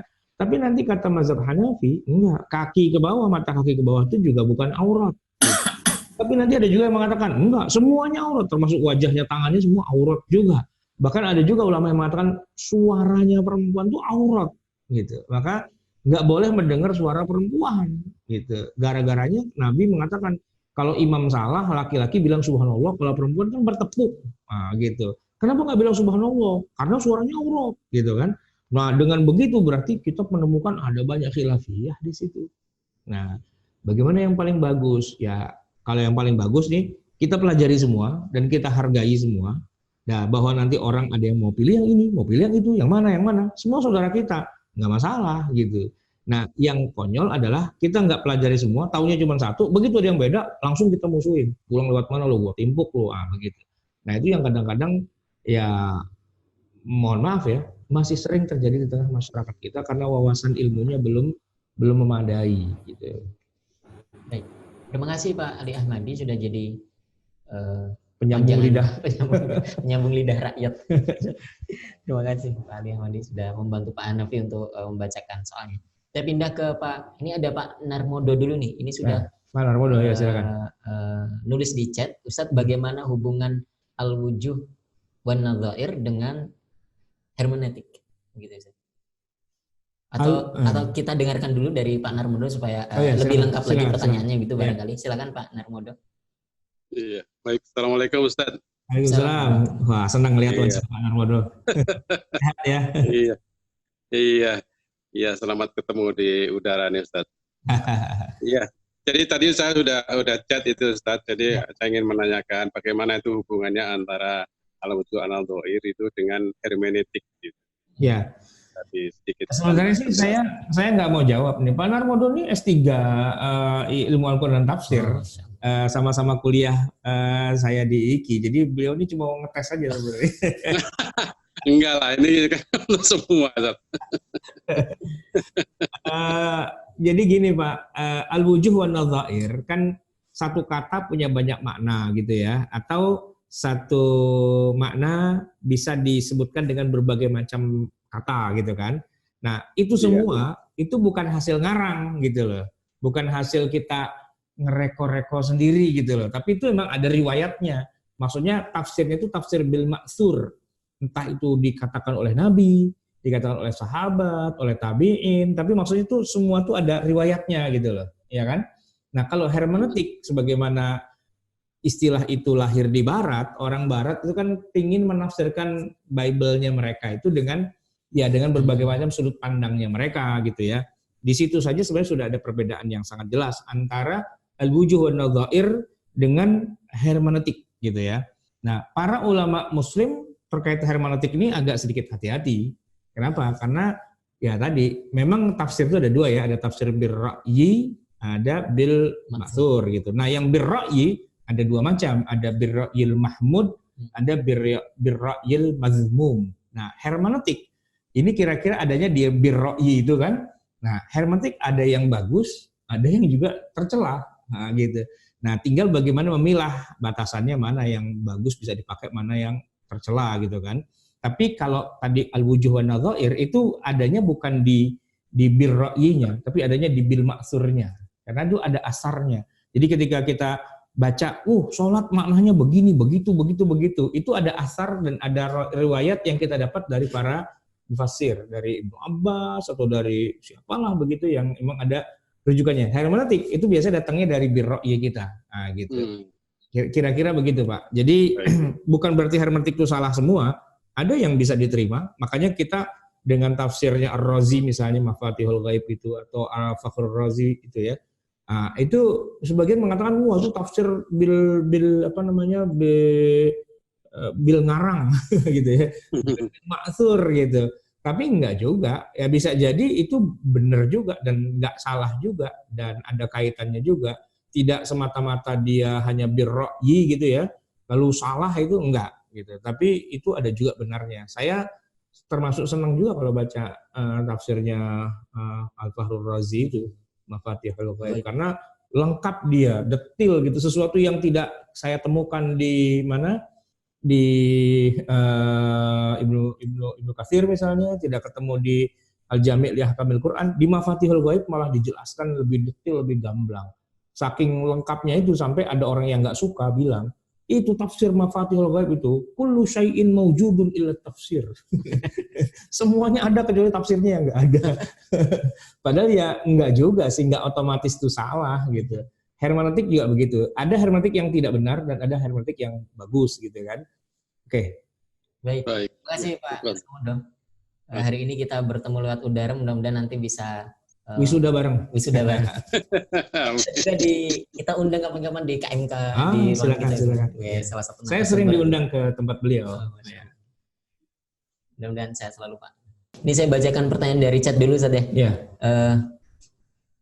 Dari Pak Adifar Kacaya. Ustadz, bagaimana tentang filsafat dari sudut pandang ilmu fikih? Ini agak keluar dari tema begitu Ustaz ya. Ini tentu filsafat dari sudut pandang ilmu fikih. Oh, iya jauh lah filsafat fikih. Maksudnya objek penelitiannya. Kalau filsafat kan biasanya tentang apa? Pertama tentang ontologi gitu ya, kosmologi. Kemudian tentang Tuhan itu apa namanya? Teologi. Terus tentang manusia gitu kan? Objeknya itu. Dan mencari hakikat, biasanya begitu kan. Saya ngomong gitu karena dulu saya sempat kuliah 3 semester di Fakultas Filsafat di UGM. Nah, dari situ saya loncat ke LIPIA, belajar Fakultas Syariah. Nah, ngomong syariah, ngomong fikih gitu kan, itu ilmu hukum, cabang dari ilmu hukum. Hukum yang sifatnya amaliyah, yang kelihatan ya. Jadi kan fikih itu bunyinya adalah al-ilmu bil ahkami syar'iyyah al-amaliyah al-mustambat atau al-muktasab min adillatiha at-tafsiliyah. Jadi kita punya objek pembicaraan yang jauh berbeda. Kalau filsafat masih bicara hakikat gitu, tapi kalau fikih itu sudah bicara tentang aplikasi. Nah, begitu. Apakah bertentangan? Ya tergantung sih. Tergantung filsafat yang mana, fikih yang mana. Nah, itu kadang-kadang dia bisa nyatu, kadang-kadang bisa bertentangan. Kalau filsafat ilmu, misalnya begini. Jadi kan filsafat itu ada banyak levelnya gitu, ada yang sesat, ada yang benar, yang lurus, yang apa dan sebagainya. Tidak selamanya filsafat itu sesat, gitu. Nah, jadi nanti ada juga ilmu dalam filsafat itu yang agak nyambung lah, filsafat ilmu misalnya gitu kan, dengan ilmu usul fikih itu. Itu rada-rada sedikit seiring sejalan begitu ya dalam beberapa hal.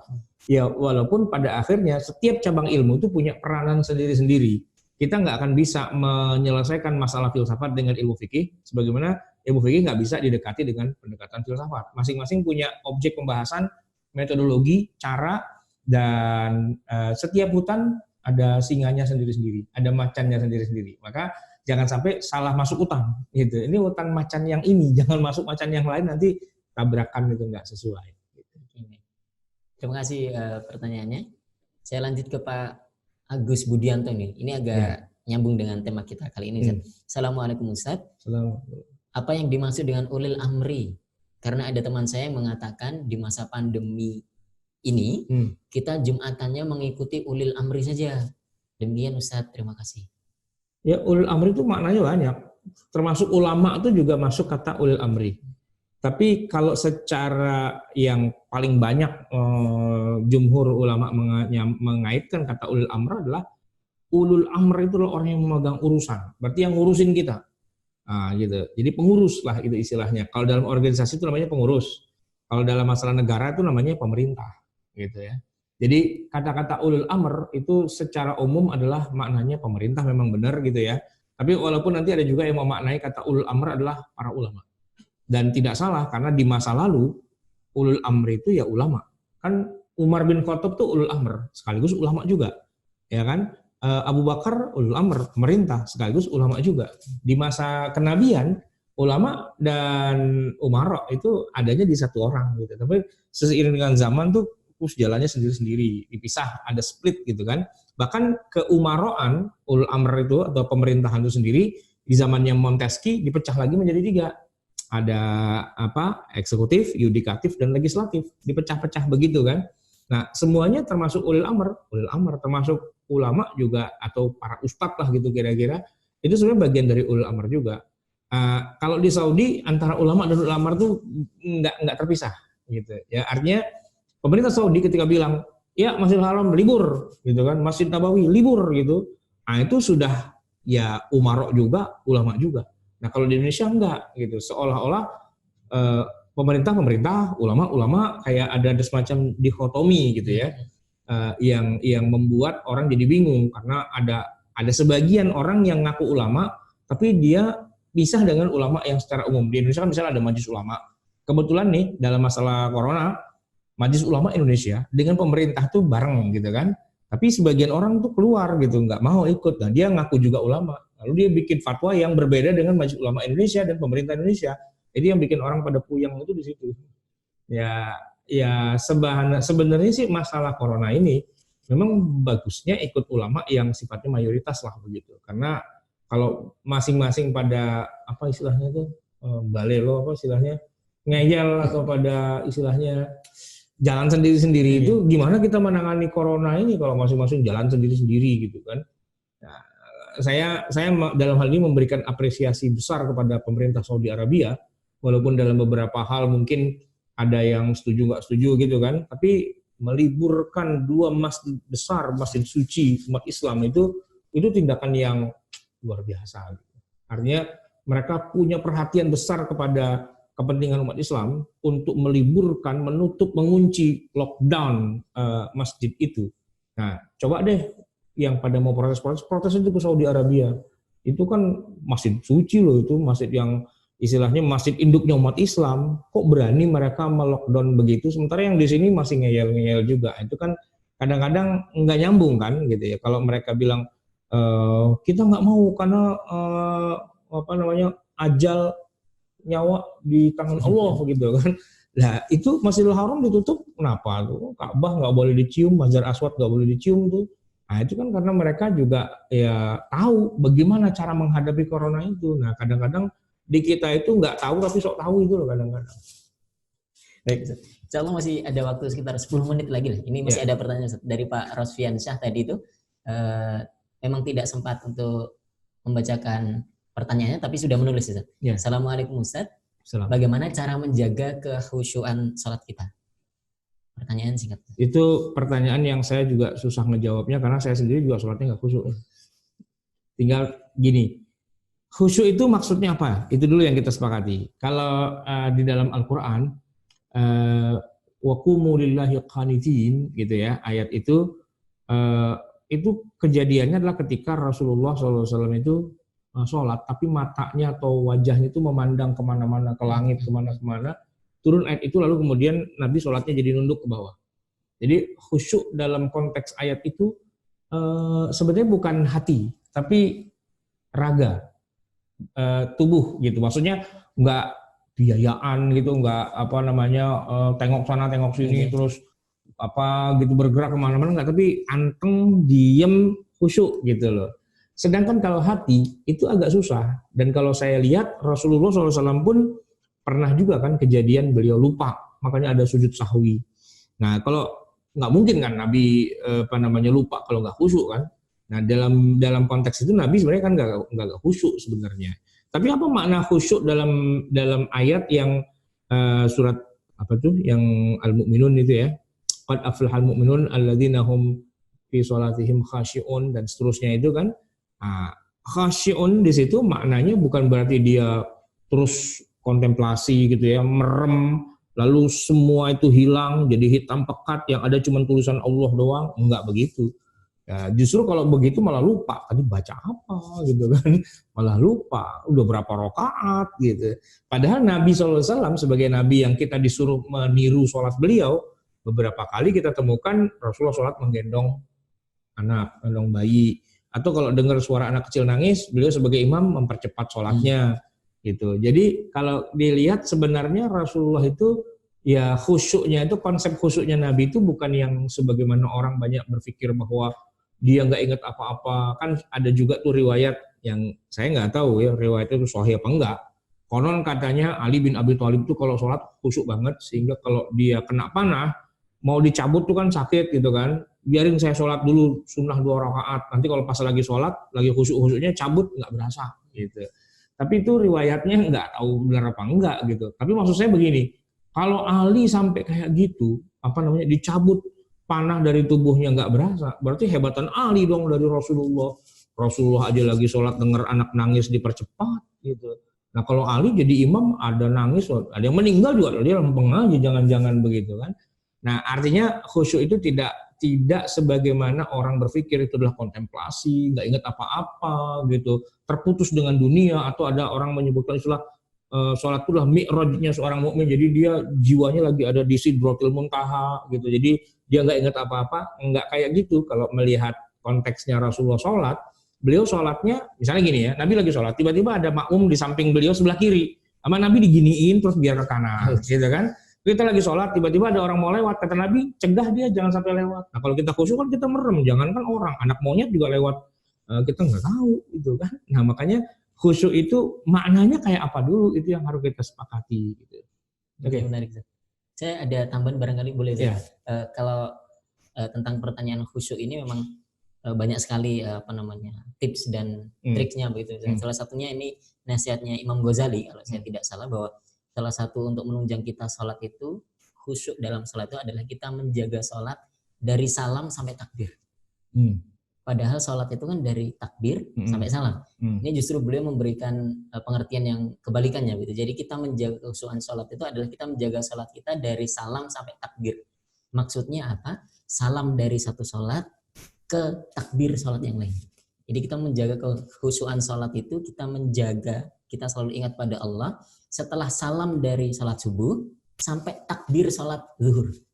Itu tetap kita ingat Allah begitu ya, banyak mengingat Allah. Itu salah satu akan mendukung kita khusyuk ketika kita sholat itu sendiri. Itu faidah yang menarik sekali dari Al-Imam Al-Ghazali gitu. Allah Ta'ala alam. Saya lanjut Ustaz. Yeah. Pak Munif, Ustadz mohon pencerahannya bagaimana cara berhubungan dengan orang kafir, di mana Al-Quran disebutkan orang kafir jangan dijadikan teman setia, pemimpin. Di dalam Al-Quran itu banyak ayat yang kasar atau keras gitu pada orang kafir. Tapi kita juga nggak bisa menolak bahwa dalam Al-Quran itu banyak juga ayat yang berlakulah lemah lembut kepada orang kafir. Misalnya Nabi Musa kepada Fir'aun itu kan waqulu qaulan layyinan, ya kan? Jadi ngomong sama Fir'aun itu suruh baik-baik lah, lembut-lembut dan sebagainya gitu. Maka seimbang sebenarnya. Tergantung konteksnya. Kalau di masa Nabi itu kan awal-awal Nabi hidup di Madinah bersama dengan Yahudi apa segala macam kan aman-aman aja, nggak ada masalah. Dakwah Nabi itu enak lah begitu. Tapi begitu udah paruh kedua gitu kan, Yahudi banyak berkhianat dan sebagainya, ayat Qur'annya juga menyesuaikan gitu. Ketemu orang kafir di mana saja penggal, hajar, habis, libas apa dan sebagainya gitu. Nah kita nih menggunakan ayat Qur'an ya, karena Qur'an itu lengkap.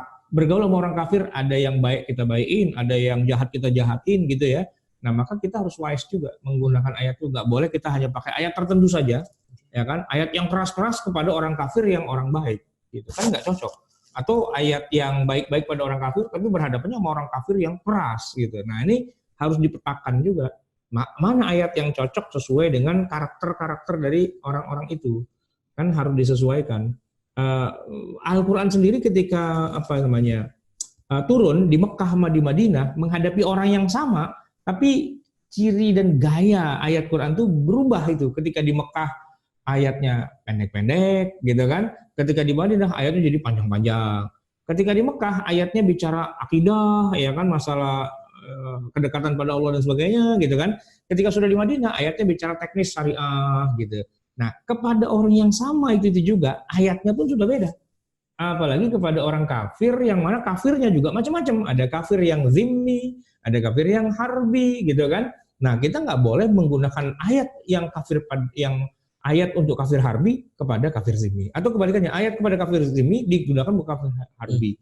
Enggak, ya dilihat sesuai dengan kepada siapa ayat itu diturunkan, gitu. Baik. Begitu Pak Munif, ini barangkali pertanyaan terakhir untuk KMK kita pada malam hari ini, dari Pak Roy Denis @gmail.com. Ya. Apa hukumnya jika sholat berjamaah dengan jarak 1 meter? Apa sah hukum berjamaahnya saat pandemi corona sekarang ini? Kalau berjamaahnya tetap sah, tapi kalau bicara pahalanya tentu beda ya dengan orang yang sholat rapat, gitu ya.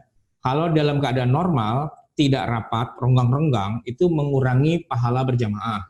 Tapi kalau sekarang lagi musim corona, rapat-rapat itu dosa. Kenapa? Karena menulari atau ketularan, jadi dosa, gitu kan. Nah, kalaupun terpaksanya harus sholat berjamaah juga di masjid karena takut waktunya habis apa segala macam di masjid, ya sebisa mungkin dijarak-jarakin gitu. Nah, berjamaahnya menjadi tidak sesuai dengan yang normalnya kan. Tapi kalau bicara sahnya tetap sah. Ini saya kasih contoh ya. Ibu-ibu tuh sholat kadang-kadang di saf paling belakang, ya kan? Terus imam di depan sana. Antara imam dan makmum saf pertama dengan safnya ibu-ibu tuh biasanya loncat 10 saf, 20 saf, 30 saf. Kan nggak nyambung itu. Saya tanya, emak-emak di belakang itu kalau dia makmum kepada imam di depan, sah apa nggak dia jadi makmum? Sah kan? Walaupun ada 30 saf terlewati begitu. Nah, itu 30 aja sah, apalagi cuma 1 meter. Sah, kalau bicara sahnya. Tapi kalau bicara fadilahnya, di masa normal, pahalanya lebih besar kalau rapat. Tapi di masa kayak gini, kalau rapat tuh dosa. Gitu, karena menulari atau ketularan. Baik. Terima kasih Ustaz. Dan kayaknya juga waktu juga yang membatasi kita. Ini sudah hampir 8:30, sudah kurang lebih 2 jam Ustaz. Ya. Pada malam hari. Jadi begini, ini kan sebenarnya kita mau masuk bulan Ramadan. Jadi mungkin kita masih ketemu 1 kali lagi ya, 1 kali lagi KMK, karena ini kalau nggak salah menurut hitungan nih malam nisfu Sya'ban sekarang ini. Jadi kalau nisfu Sya'ban itu kan setengahnya Sya'ban. Jadi begitu nanti minggu depan malam Kamis, terus ketemunya lagi tuh mungkin sudah Ramadan itu, ya kan? Dan kalau Ramadan kita biasanya ba'da sholat Isya tuh kita melakukan sholat tarawih. Ya walaupun kita melakukannya di rumah, tapi biasanya kita habis sholat Isya langsung sholat tarawih. Maka tradisi kita KMK kajian malam Kamis itu memang kita libur kalau bulan Ramadan. Maka kemungkinan kita juga akan meliburkan KMK-nya ini setidak-tidaknya tidak dilakukan pada malam Kamis. Jadi kalaupun nanti kita puter, mungkin waktunya ba'da subuh atau ba'da zuhur atau ba'da asar atau menjelang berbuka puasa, misalnya begitu. Nanti kita akan coba gali dulu ya. Tapi kemungkinan besar Kamis depan itu adalah kita akan melakukan season finale. Jadi pertemuan yang terakhir. Biasanya kita memang menutupnya dengan acara haul orang tua saya. Saya kemarin sudah ngobrol dengan guru saya, dengan dosen saya, Dr. Mukhlis Hanafi. Saya akan mengundang beliau untuk hadir di kita juga untuk malam Kamis besok. Beliau adalah pakar Al-Quran dan tafsir. Beliau adalah orang di Kementerian Agama yang kalau kita punya mushaf itu ada lembaga tasheeh gitu kan. Nah itu ada nama beliau, Dr. Mukhlis Hanafi. Dan sering jadi penerjemah presiden. Ya, waktu zamannya Raja Salman ya kan, beliau yang menerjemahkan. Nah beliau guru saya. Kemarin saya ngobrol-ngobrol. bisa nggak ikut hadir juga pakai Zoom, beliau dari rumahnya gitu, acara kita sebagai penutupan gitu, dan saya bilang nanti kalau berkatnya saya kirim pakai Gojek aja lah gitu ya. Beliau insya Allah bersedia. Insya Allah malam Kamis depan kita akan mengadakan penutupan. Ya penutupannya biasanya kita baca arwah, baca yasin, baca tahlil apa segala macam, itu kita masing-masing lah di rumah gitu kan. Nah di sini nih kita adalah ceramahnya saja. Nah, ceramahnya dari beliau, ya beliau nanti sebagai narasumbernya lah. Beliau emang doktor ilmu tafsir dan ilmu Al-Quran, lulusan dari Al-Azhar Mesir, yang sekarang beliau bekerja sebagai peneliti di Kementerian Agama, di Litbang Kementerian Agama, di lembaga Tasheh ya, gitu, di Baitul Quran, tempatnya di Taman Mini itu. Insya Allah beliau akan hadir bersama kita. Jadi nanti semoga kita semua masih punya kesempatan sekali lagi untuk kajian malam Kamis penutupan. Setelah itu nanti kita akan ubah jadwalnya, mungkin ba'da subuh atau ba'da zuhur atau ba'da asar menjelang berbuka atau bagaimana. Silahkan nanti kirim aja ke saya WhatsApp usulan-usulan dari antum semua. Kita akan coba tampung dan kita akan coba bicarakan ya nanti seperti apa. Yang jelas Ustaz Wildan nggak bisa pulang kampung. Di kampungnya diusir, suruh balik lagi ke Jakarta. Wali kota Solo itu udah bilang, siapa yang mudik, saya karantina 2 minggu. Saya mudik nggak ketemu keluarga sama aja. Keluarga sama aja bohong. Ya sudahlah, kita betah dulu aja di Zoom ini, insya Allah. Insya Allah. Terima kasih, Tad. Nampaknya tidak sabar begitu untuk KMK di pekan depan itu. Mudah-mudahan majelis kita tambah berkah lagi dengan kehadiran satu alim lagi, Dr. Mukhlis Hanafi. Ini sudah sangat masyhur sekali di kalangan para ahli ilmu, terkhusus ilmu tafsir dan Al-Quran. Begitu, Bapak dan Ibu yang dirahmati Allah Subhanahu Wa Taala, saya Wildan Jauhari mewakili Ustaz Ahmad Sarwat dan Ustaz Solihin sebagai host ini program Zoom-nya kita kali ini, Rumah Fikih. Mohon undur diri dari hadapan Anda. Mudah-mudahan kita ketemu lagi dalam keadaan sehat walafiat, senantiasa dirahmati dan diberkahi oleh Allah Subhanahu Wa Taala. Saya Wildan Jauhari, billahi taufiq wal hidayah. Assalamualaikum warahmatullahi wabarakatuh. Waalaikumsalam warahmatullahi wabarakatuh.